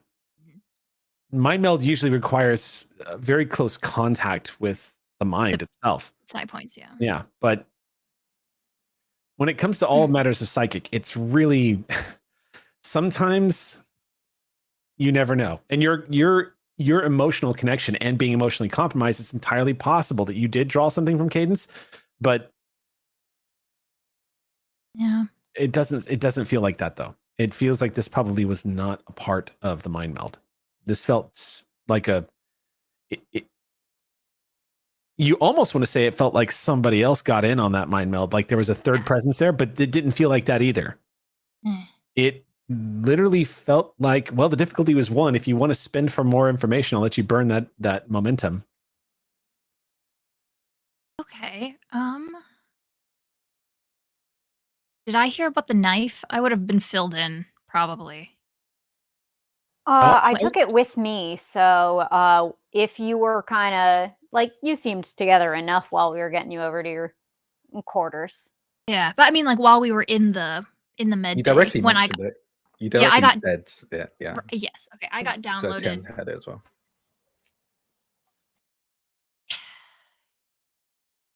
Is there? Oh, it's like ambient sound. That's not like psychic, I guess. I don't know.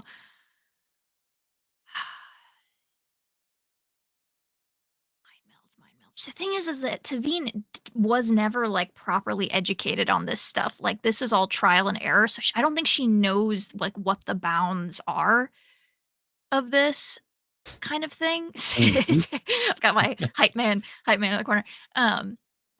So like she just doesn't 100% know what's feasible. Is there any way that what we saw, because we all are experiencing some kind of psychic event, that was bleed from that? Like the presence, it wasn't from a person, but was like an echo of whatever happened to make us forget? Is that like, does that feel like a feasible thing? Like not a person or a memory, but like a contact bleed? Is that a question that I can ask? I'm not sure. I don't know. I don't fully know the question. Okay.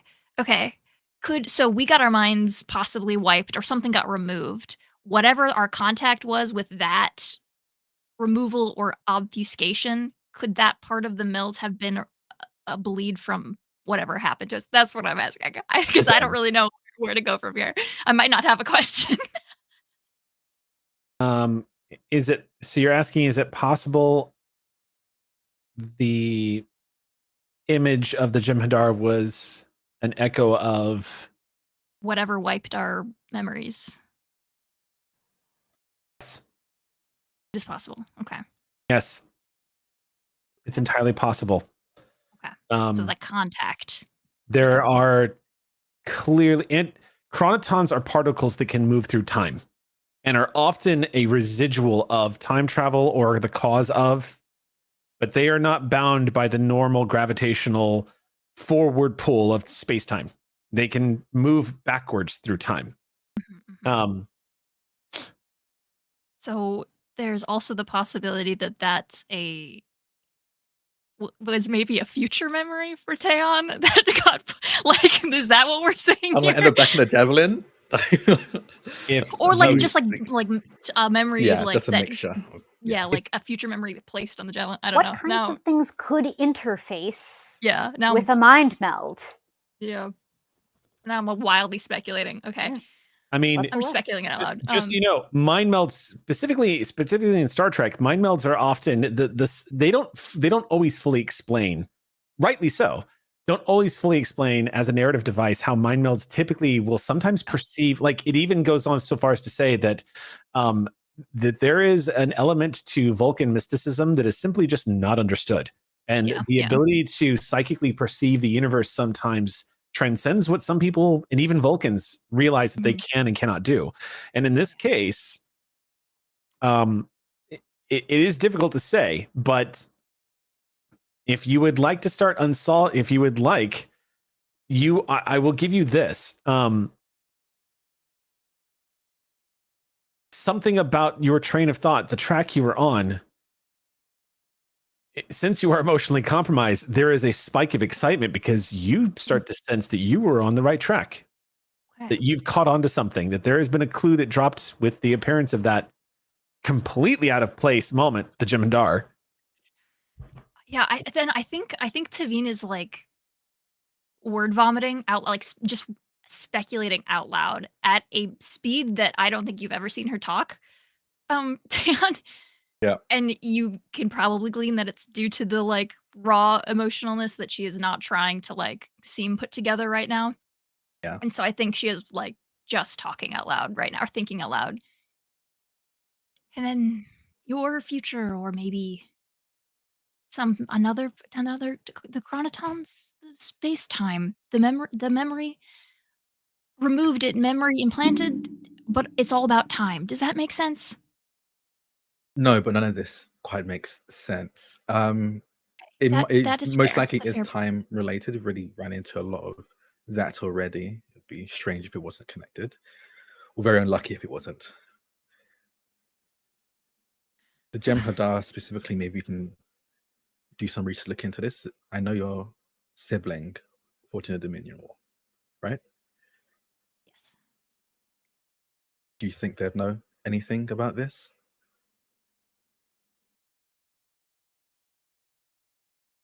I assume some. I don't know what they'd be willing to share. We haven't exactly spoken about it outside of vague allusions and snide remarks, but I never fought in that war, but I can only imagine how hard it is to recall anything like that must have happened. But I do think it's worth asking. It could be. Most of what I know about their experiences are from me keeping tabs, not directly from them. They may well open up to you if you ask. I'm not sure if I'm the best person, at least not right now. In this moment, I am not either. Okay. The lesser two ill fittings, I think I will ask then. I worry we may get emotional again if I... It takes some getting used to. Yes. I didn't actually do much meditating. It was mostly just conversation. Seems generous.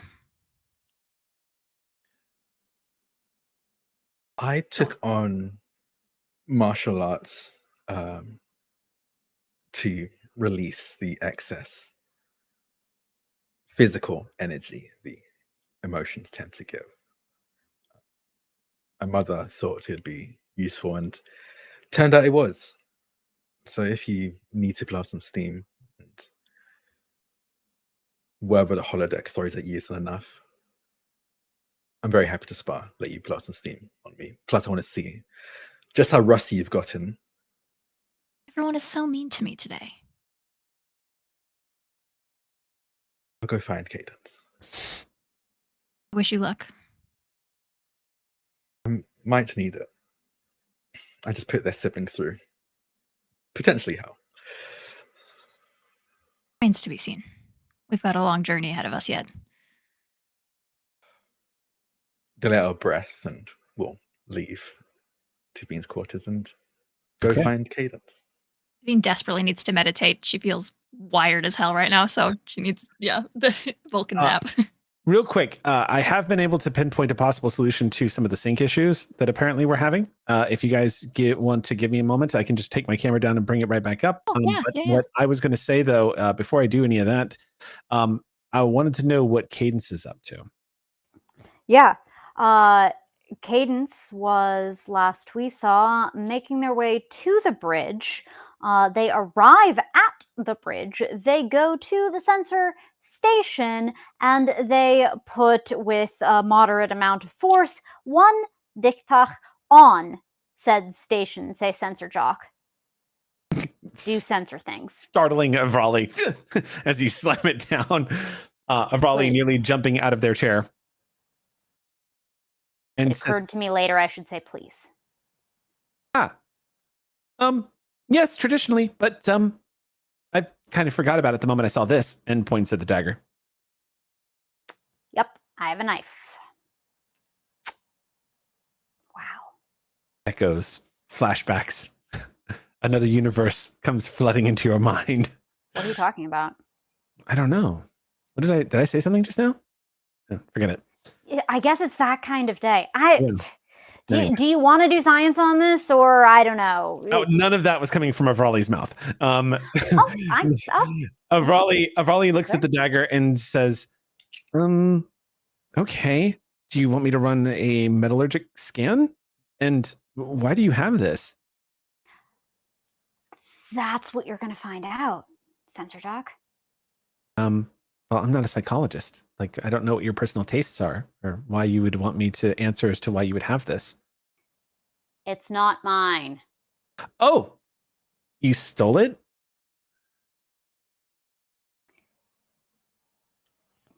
Science? Yeah?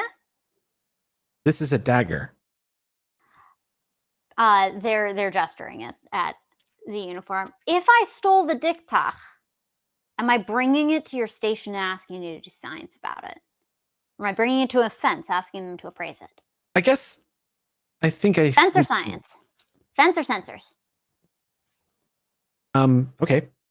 You just want me to run a scan on it then? Please. Okay. Pulls out a tricorder. Says, I just would like to point out the senior officers all get their own standard issue tricorders, but I do appreciate being included. And begins to scan the dagger. Hey, if you don't want me to bring things to you, I won't. You see their face contort a little bit and says, there's absolutely nothing unusual about this except for the... Interesting. Except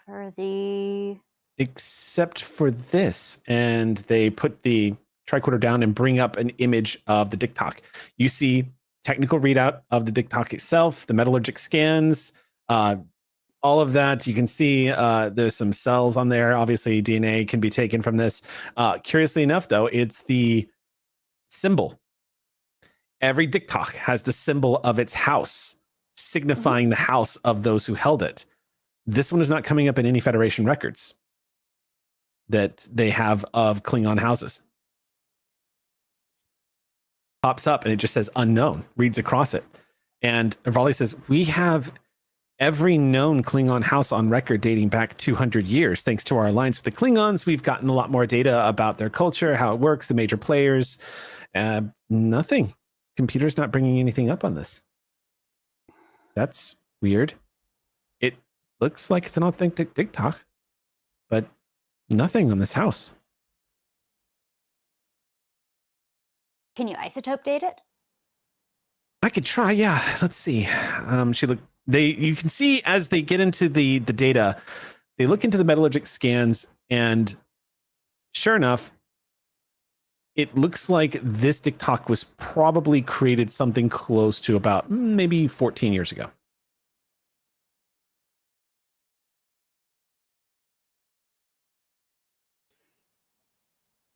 So, a house that definitely should have existed in our records. They make diktachs that don't always have house symbols on them. Sometimes there are some knockoffs and, of course, black market ones. And then, of course, there are some Klingons that have done the unsavory practice of creating fakes to make it seem like that they're, Becks in a great house. You've never done crime, have you? If someone wanted to knock off a TikTok, they would use a seal of a house everyone knows. It would make it more valuable. If you're trying to sell something fake, the last thing you'd do would be putting a symbol no one would recognize. At that point, you notice that Hata is standing near both of you and hasn't interrupted, but is just watching with keen interest. Not that I've ever done crime. So long as you are not doing crimes in uniform. I could never, Commander. You see a tight but amused smile on Hata's face. But you also see Avrali taking this to heart and says, no, I've never really done crimes. Well, I did. Never mind. I was small. I didn't know it was theirs. But the point is, I've never seen the computer come up blank before. And you're right. But there's no record of this Klingon house anywhere. I could try to cross-reference it with the Klingon database. I mean, it's entirely possible. There were three new houses alone established after the Dominion War for Klingons who achieved a level of glory and honor. Maybe this is something new. I could cross-reference it with some of the databases that we could sync up with and get back to you, but I'm pretty sure our database is up to date. I doubt I've missed anything. Yeah.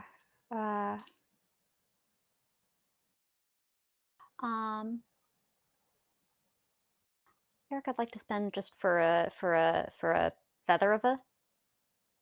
Oh, was that what? A feather of a recollection. I won't do too much. Okay. And disgraced houses. Some stars rise, some stars fall. Oh, true. Probably look over everything. Okay. I'm gonna roll. Okay. May I assist? You can if you activate them as a member of the crew by spending an aux point. Okay. Okay. If you would please roll me a d12. 12. Okay. This scene of Raleigh is being played by one Rogan 27. So go ahead and make that assist. I'm going to make the roll here. Mm-hmm. Presence, command, leadership. No help. Okay, let's see. And let me get a rainbow die. Nope, that's D6. All right, all of you, out of here.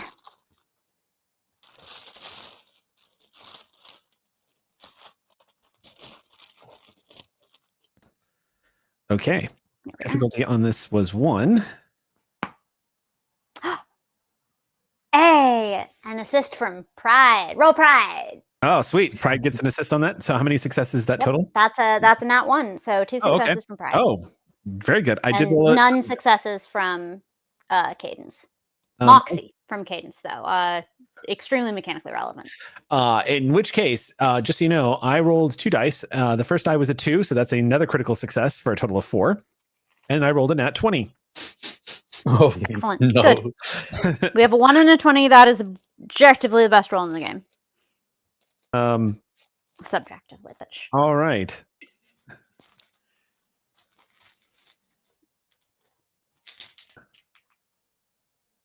Yes, you see a list of disgraced houses come up on the view screen on the sign station. They start scrolling through. There's a couple. The more recent ones, there's not many. The last ones that pop up on the screen of any major houses that have suffered disgrace are the House of Chang and the House of Duros. Yeah, I bet. Nothing else.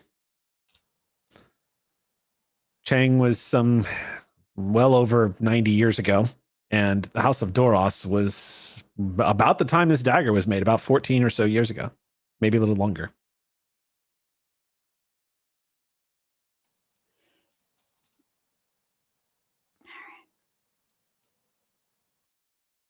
Anything else you've got for this?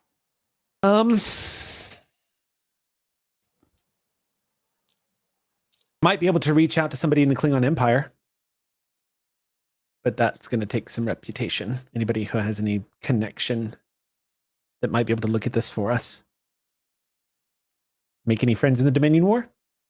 Anybody you can call on, or you, Commander? Hata thinks about that for a moment and says, "No. Klingons found me irritating, which tells me all I need to know about their company."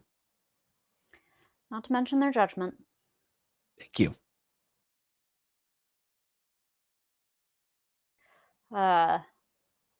Friends of a sort, maybe. Volley just gently pushes the dagger back towards you and goes, "That's all I got." Yeah. You know, you might consider taking this down to Commander Pavin. I think has some experience in metallurgies, and I think I remember hearing Pavin say something about knowing a little bit about Klingon weaponology and houses. I could be wrong. I just hear things in the West Bay sometimes, you know. Because you eavesdrop. When you've read the science papers 4 times, it gets boring. Dang, I didn't realize they ran out of science. I'll pick up the knife. Oh, thank you, Sensor Jock. Nods. Welcome. Jock. Flight. Just. I'm gonna turn around and go to the lift. We'll work on that. Jock is why. All right.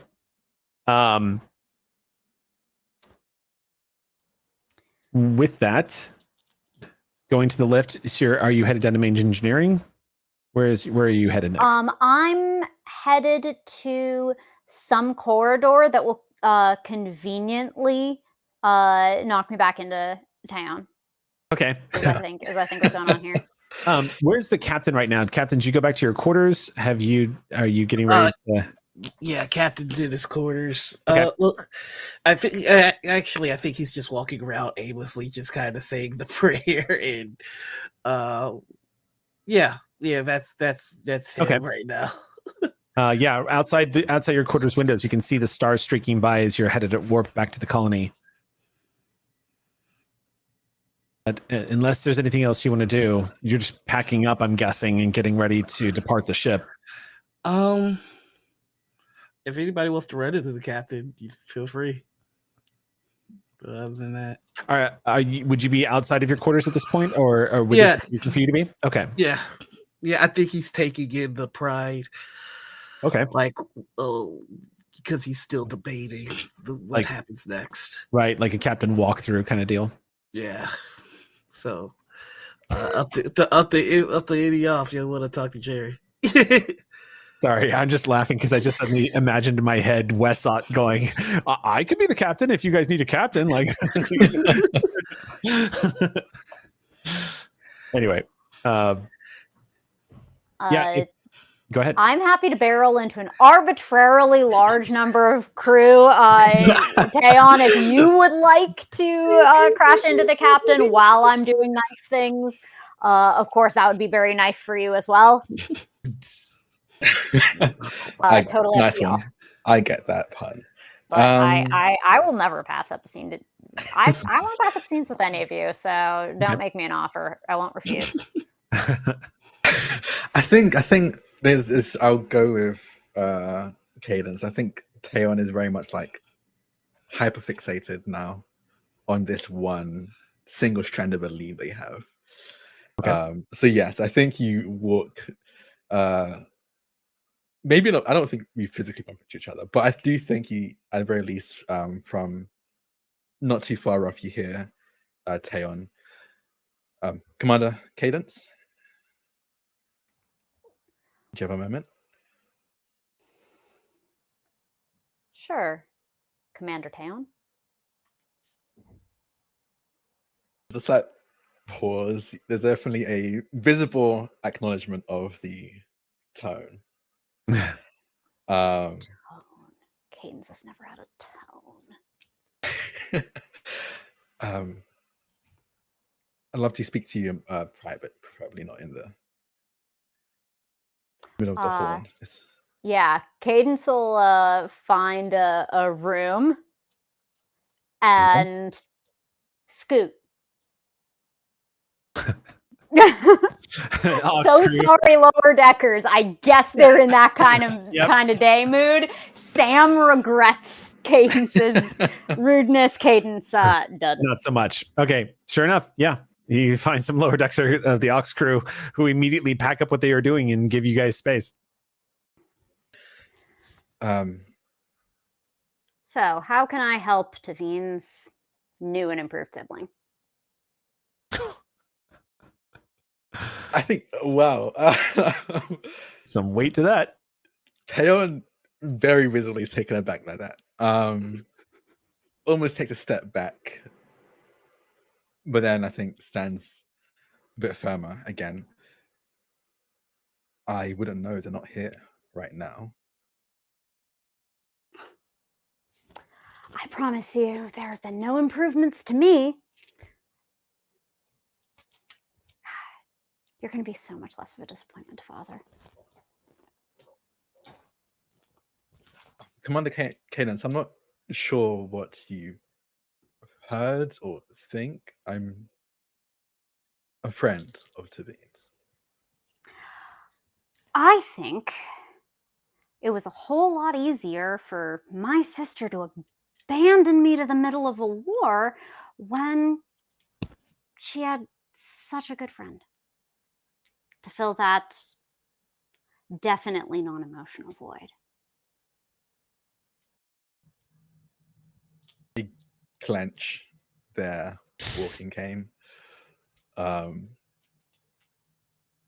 Still feeling a little bit emotionally compromised right now.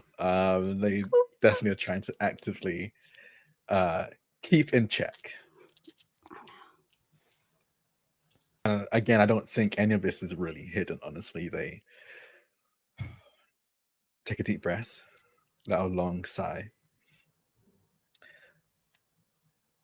Commander Cadence, I have a question or a few questions that you might have answers for, or at the very least a lead towards the answers of. And it involves what you might have experienced during the Dominion War. It would be. Sure, what have you got? And they'll just hop up, sit on a table or something. In the mind meld, Tavine and I saw something, experienced something strange. Percussive noise, the diff talk goes down on the table shortly after the word mind meld. They eye the dagger and then just look back to you. The memory, the place we were pulled to, the space in my mind, wasn't quite right. It seemed to almost match a memory I had, but there were some very key differences. One was a cloaked vessel we see, well, in my previous assignment. We couldn't make out what a cloaked vessel was. When we tried to get closer to it, what was my captain at one point changed, became a Jem'Hadar. They said Echo. And then we'll shunted out, which is why we seems to have taken aback when we ended that mind meld. It wasn't at our own will. We were forced out. And Tavine and I both feel that that wasn't me. Whatever we were in, wherever we were, part of it was, my emotions were definitely there, but it felt like something else was there or had influenced it in some way. And you think I butted in? That's the running theory. Butted in now, in the past, in the future. It being time related hasn't been crossed off the list either, but the Jem'Hadar seemed almost accidental on whatever this other presence's part. So I was wondering if that meant anything to you, a Jem'Hadar and the name or term or phrase echo.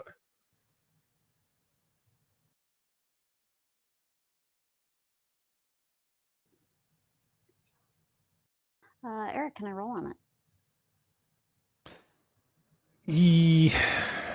Yes, you could. You could also spend.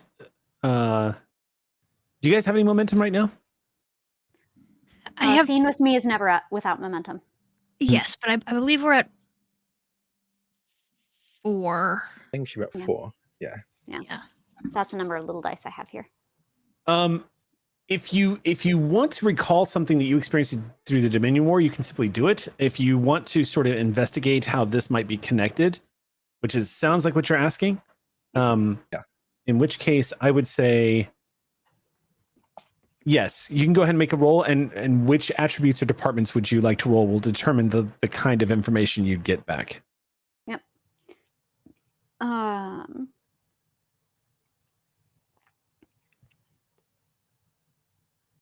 This feels like some...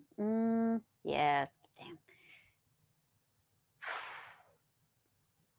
Sure, let's call it Insight Command. Is it a trash roll for me? We don't need to talk about that. Okay. Difficulty is 1. All right. I'm taken for an extra. Yeah. What the absolute... Okay, cool. That's the third natural one I've rolled tonight. Okay. Thank you for not expanding the complication range, or this would have... Actually, you know what? Let me rephrase that. Eric, you should have expanded the complication range. I have gold in them there hills for you, and you just couldn't even care enough. I see how it is. Anyway, 2 successes, so we get the momentum back. Okay, sweet.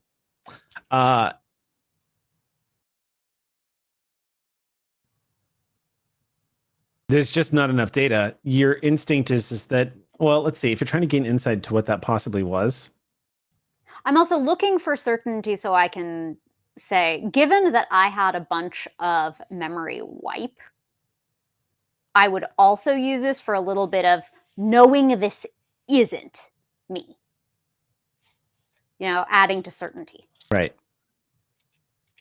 Because it's useful to fully falsify a hypothesis. So then let me, I have an idea of what the answer is going to be here, but let me just hear your question specifically. Mm-hmm. How you're phrasing it. Teon asked roughly whether this memory had anything to do with me. Okay.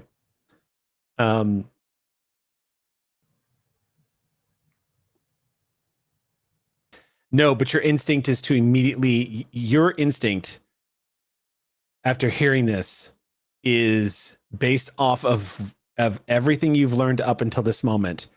You suddenly have this powerful impulse to check the history of that specific star system.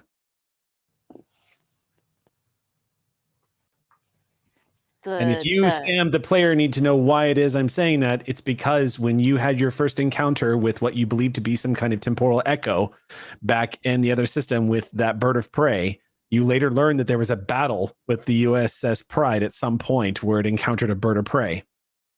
In this case, you came across a psychic projection of a Jem'Hadar saying echoes, literally saying the word echoes. So while you don't have anything that you can draw a straight line to, it doesn't feel connected to you, but it does feel connected to the war. What system are you talking about, though? Because this happened across 3 systems. There's the system of the original memory. When you said this system, the system where you were when this took place. So specifically, you were still having just arrived and been beamed back on board the Pride. Pride had not left. Okay, sensor station system. Sensor station system. Got it. Specifically, if you would like to know the name of that system, it's Faradin 6. The Faradin system.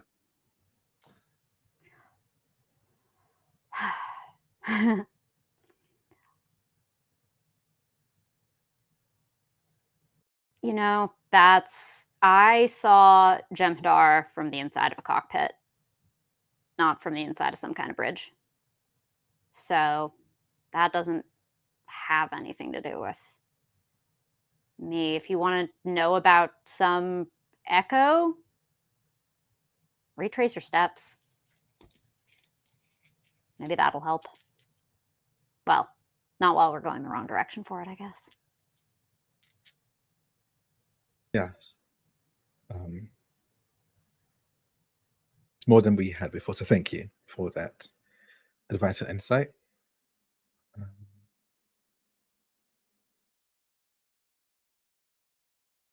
And again, I have no interest in replacing you, and trust me, I don't think Tavine has any interest of having you replaced. Why? Do you think she's not good enough for you? I'm going to spend threat.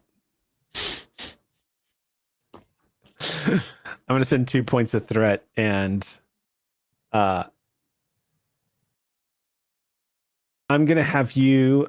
I'm going to add a trait to your character for the rest of today's session. I'm going to call it emotionally raw, and I'd like you to make, if you would please, I'd like you to make a control security check.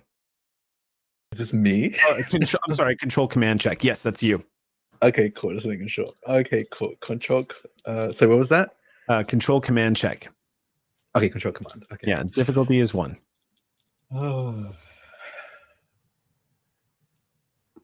Okay, thank goodness.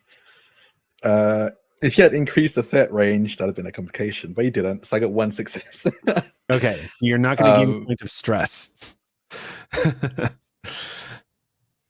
Again, but, I think your character, but Taeyeon, you feel you are a little Homer Simpson right now. What, is she not good enough for you? Rising. Yeah. Again, there's another. You hear kind of the metal grinding against the cane as their processing tenses again.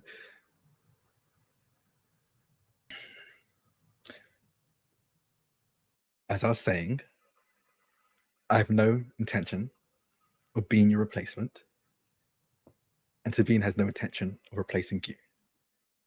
Never has, and as far as I'm aware, never will.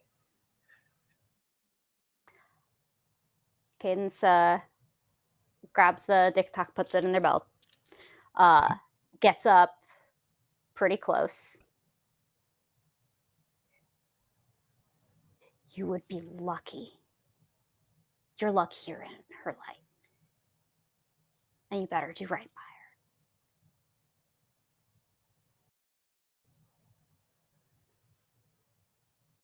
by her. Take I'll move past and go for the door, but if you want to catch a closing. No, they don't even look. You walk past them and they keep facing the direction they were. Okay. Lovely.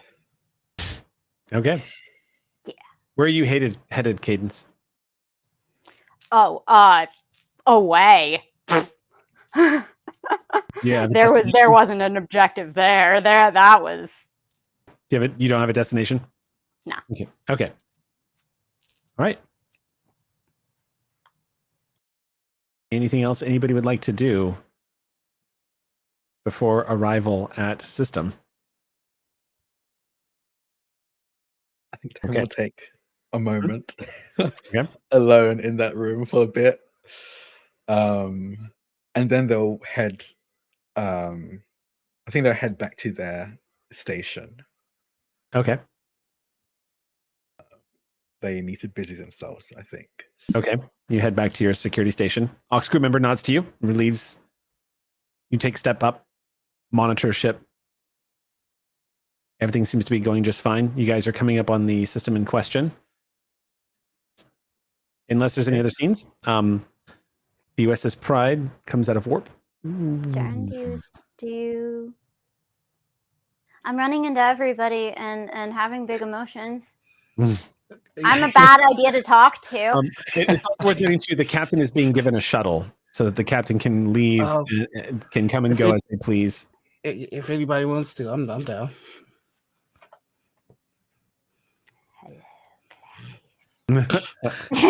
Yeah. Okay. In which case, packing up I'm out of uniform, I'm guessing, right about now. Just packing up and getting ready to head down planet side as the Pride has entered system. Yeah, I guess you would be in the wing bay, just getting ready to go. Well, then it makes sense that I see you there. Now I know what my destination retroactively was. All right, so yeah, Karen is just getting a shuttle.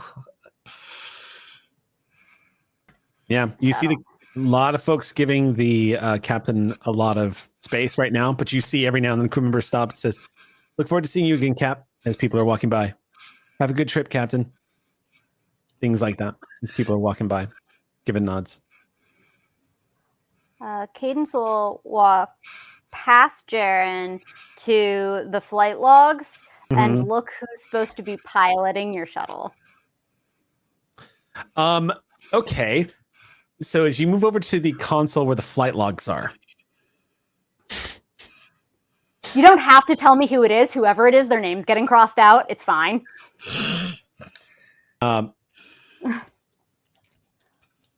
Yeah, okay.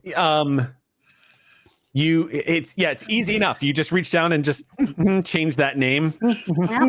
Dang, Cadence. Wow. Really? Type 6? It would have been brought back in one piece if that was your concern.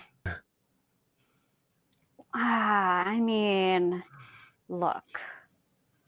My wing may be some of the best small craft pilots ever to fly. But for some jobs, you just need the best. For this job, I need a pilot that I can lie to. Dang. So the mission's failing before it ever began.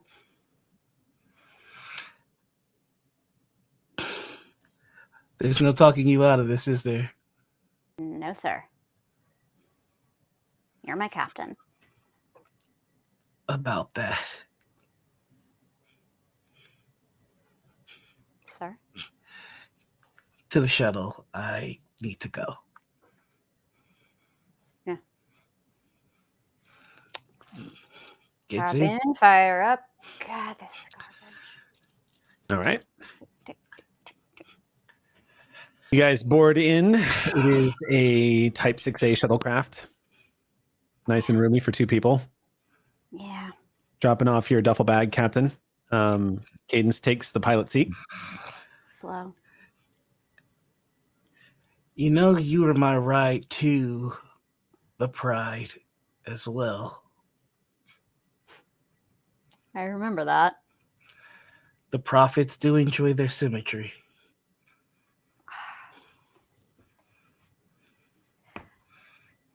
Thanks for that. Could have asked for a faster one next time. I don't know. You never did tell me much about how we're supposed to parlay. I don't know that I'll ever step foot on the Pride again. Cadence. I don't know that Bajorans, or at least this Bajoran, is meant to be a captain. Whenever you're the first at something, you understand the weight of it. But I don't know that I can shed the things that make me who I am.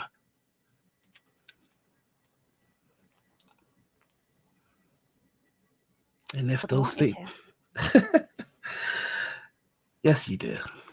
Everybody on that ship needs me to be something that I'm not. What's that? Starfleet.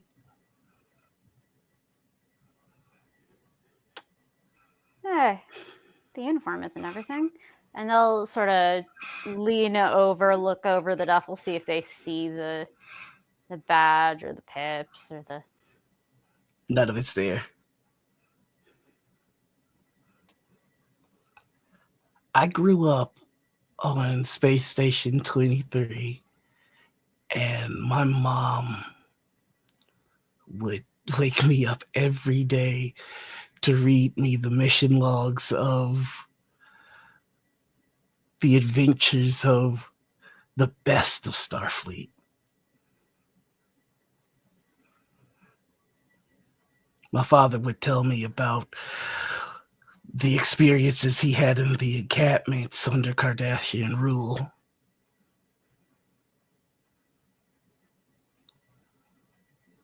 She led through grace, patience, analysis, and understanding, and he survived with fire, vigor, and passion. I had hoped to embody both.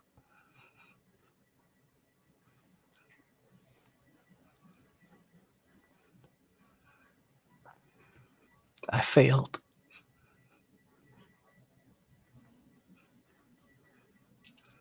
Okay. So,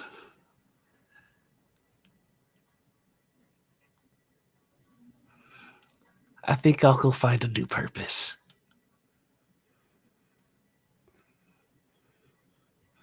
I didn't know that about you, Captain. Don't call me that. You can call me Jared. Didn't know you failed at things and then stopped doing them.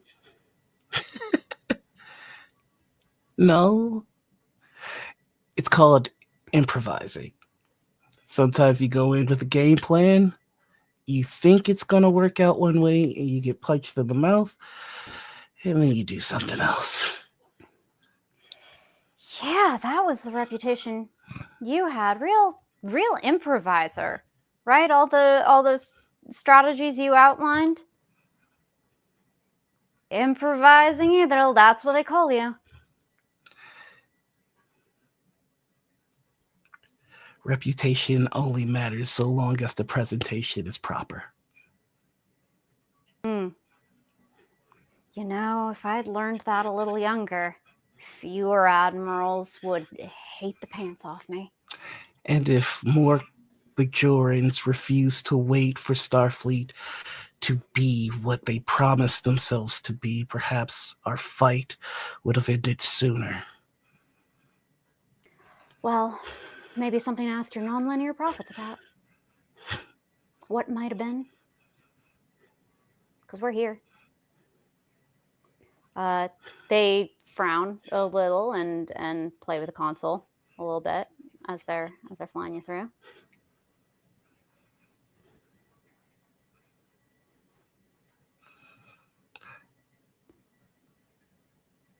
Thank you for being there.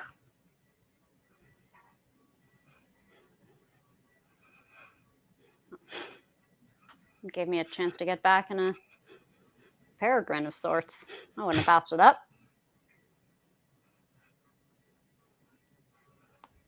You know,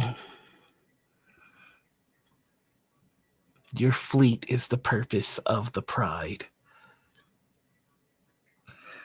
You will prove that the fleet has purpose. Under Hata's tutelage, you guys are going to be just fine. Sirs are tight. I'm getting a little bit of turbulence here. Eric, I'm going to spend 2 momentum for a trait. There's definitely a problem.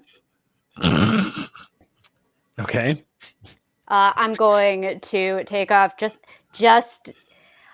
we've talked time to time about some kind of pilots will take just the littlest, insiest, squeentiest edge off the inertial dampeners just to feel the force feedback. I'm not saying maybe that might give someone the sense of something going a little squiggly. But if you want to fill that into your head, it's perfectly fine. Okay. So you're going to spend, I mean, you don't have to spend momentum for that. You could you could take a major action roll and make it to add this trait. You could just do attribute plus department plus any focuses. And considering your skill at flying, you could just do that. Yeah, but we got the momentum for it, and spending it that way is asset denial. If Nar felt any kind of opportunity to try to see through it. There's PvP happening right now, apparently. I have no idea what you're talking about. I am trying to pilot this captain safely to his destination. Oh, sorry, not a captain. The shuttlecraft rumbles a little bit as you enter the upper atmosphere, having departed the Pride, and there is definite sensations of your stomach dropping a little bit as Cadence compensates for the sudden lack of inertial dampeners doing what they're supposed to do. The shuttle might kind of hit some air pockets from time to time, causing it to lose a little bit of shouldn't have to rely on aerodynamics necessarily, considering the tech it's using, but here we are. It gets a little bumpy. You start to feel a little bit of them G-forces as you guys are entering the upper atmosphere.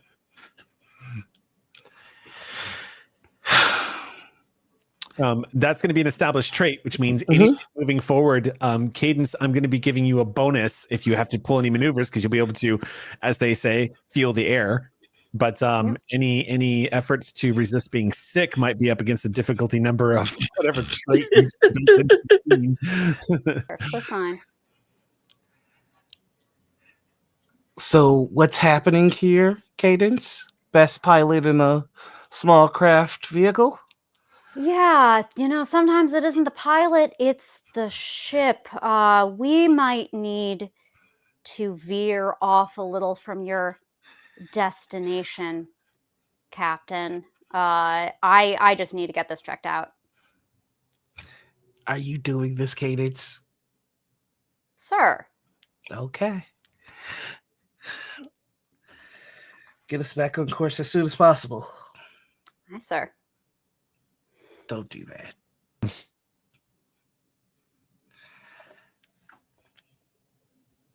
Okay. Do you have any recollection of where you were transported from? Yeah. My amazing stealth ship. Did you have any emotions tied to what you felt when you were transported back to the Pride? Anxiety. Gratitude?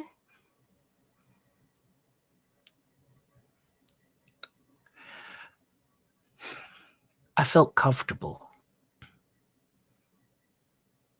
I felt excited. I felt righteous.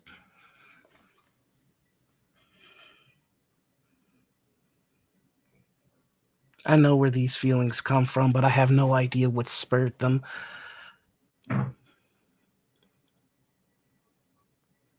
I know that those feelings in me means that I would walk through a fire to accomplish a thing, but I have no idea what spurred that.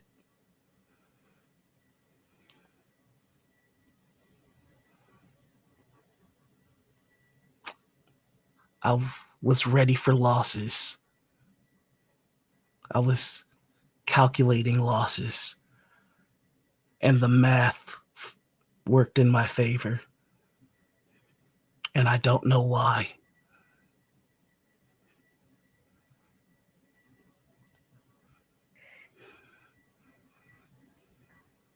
Cadence is going to fly us out of Atmo. Since we're not on view screen or anything like that, they're just flying by instruments.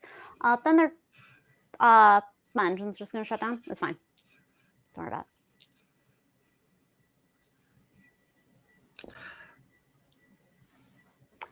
it. Sir, there's really something going wrong. You have some engineering, right? Yes, so I can see when someone drains the power. Jeez, is that what happened? Well, I'm sure we can get this all figured out and get this right. and then be on our way.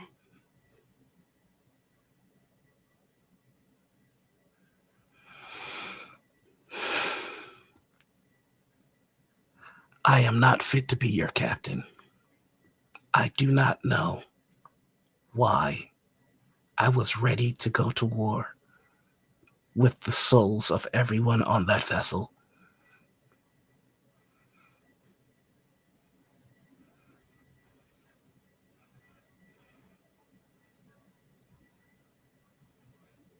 But you were. I trust you. Generally, I trust your judgment, except for the whole, not fit to be my captain thing.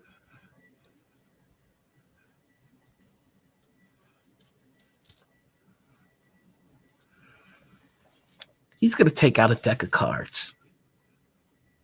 And he's going to shuffle them. And he is going to pass you one card face up, one card face down. And the same for him. Then we'll leave it to chance.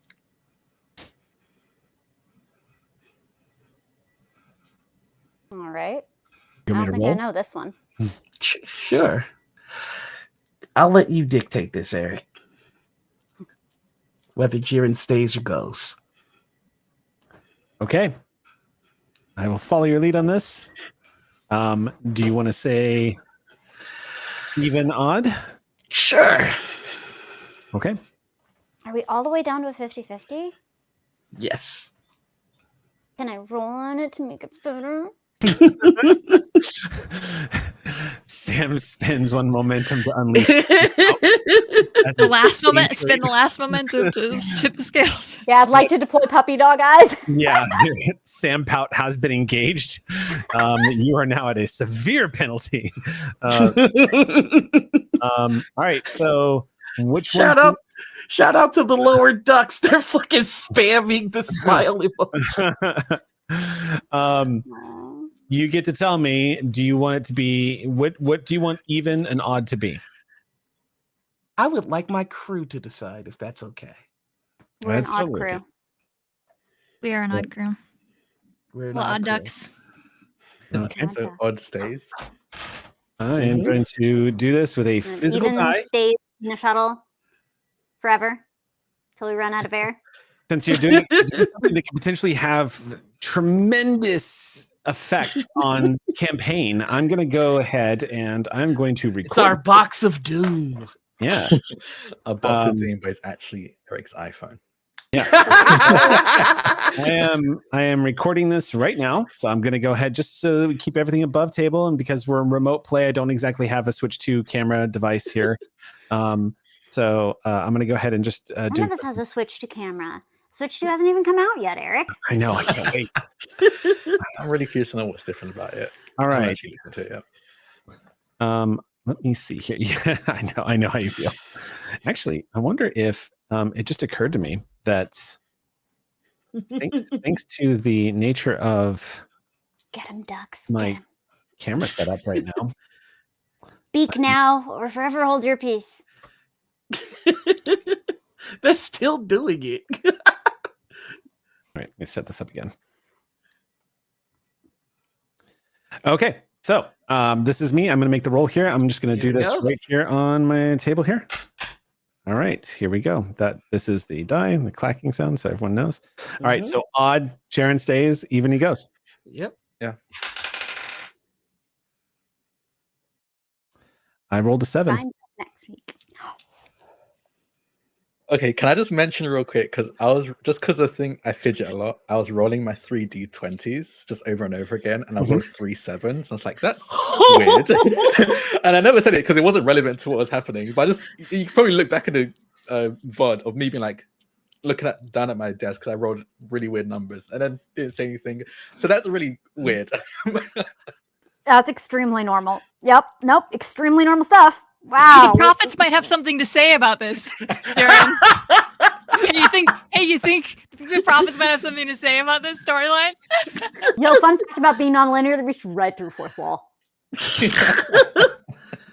I think I'm posting the video in CS Excelsior chat right now. Thank you. So that everyone can see the die roll. I think seeing that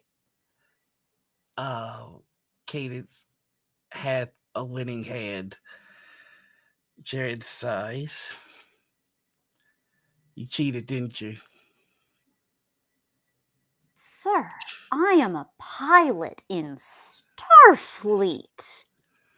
And they're going to flick the engine on. Okay.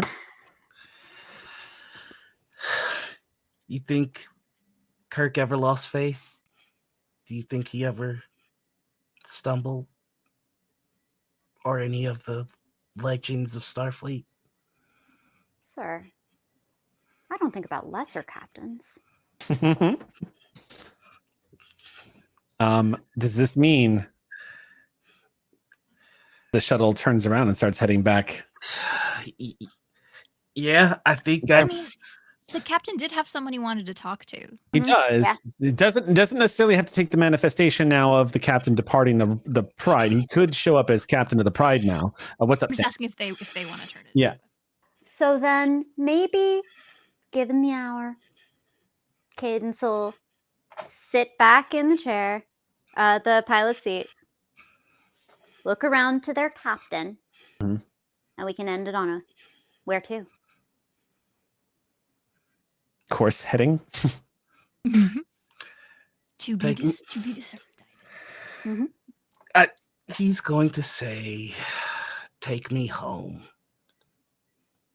and that's where I'll tap. Almost a button, but not quite. Okay. It's an excellent stopping point. However, because you initiated this incredibly juicy, dramatic, oh my God scene that forced me to shelve what I was about to do when Cadence decided to insert themselves as the pilot of the shuttlecraft, I am now seizing my storyteller privileges back. And very glad I did not interfere with that scene.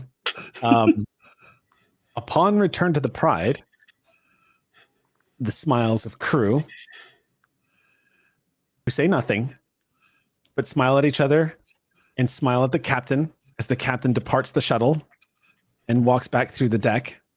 Cadence, you in tow. No one says a word. Everyone treats it like the captain hasn't been gone. You just see this kind of knowing, pleased smiles from the crew of the USS Pride. However, as the captain is departing the shuttle bay, Cadence, as you walk past the computer console that you were at moments ago, you come within proximity a large piece of hull that has been saturated with Klingons' anti-chronoton particles. And as you are passing by it, your brain is flooded with memories of every single thing that happened to you on board the IKS Nirvana. It's like the door gets kicked open. You find yourself standing shock still in place. You see her face. You remember the look in her eyes as you were beaming away. You can hear her voice saying, "Remember us." And you realize you're clutching the diktach that's down at your belt. You remember her.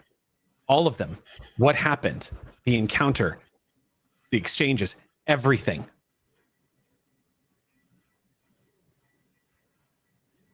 Captain. And they're going to throw their arms around him. And that's where we're going to stop. A very confused and scared Jared. What the fuck? It's Cadence. You don't know if they're about to punch you in the face. I'm sorry, it's like... Everywhere tonight. With that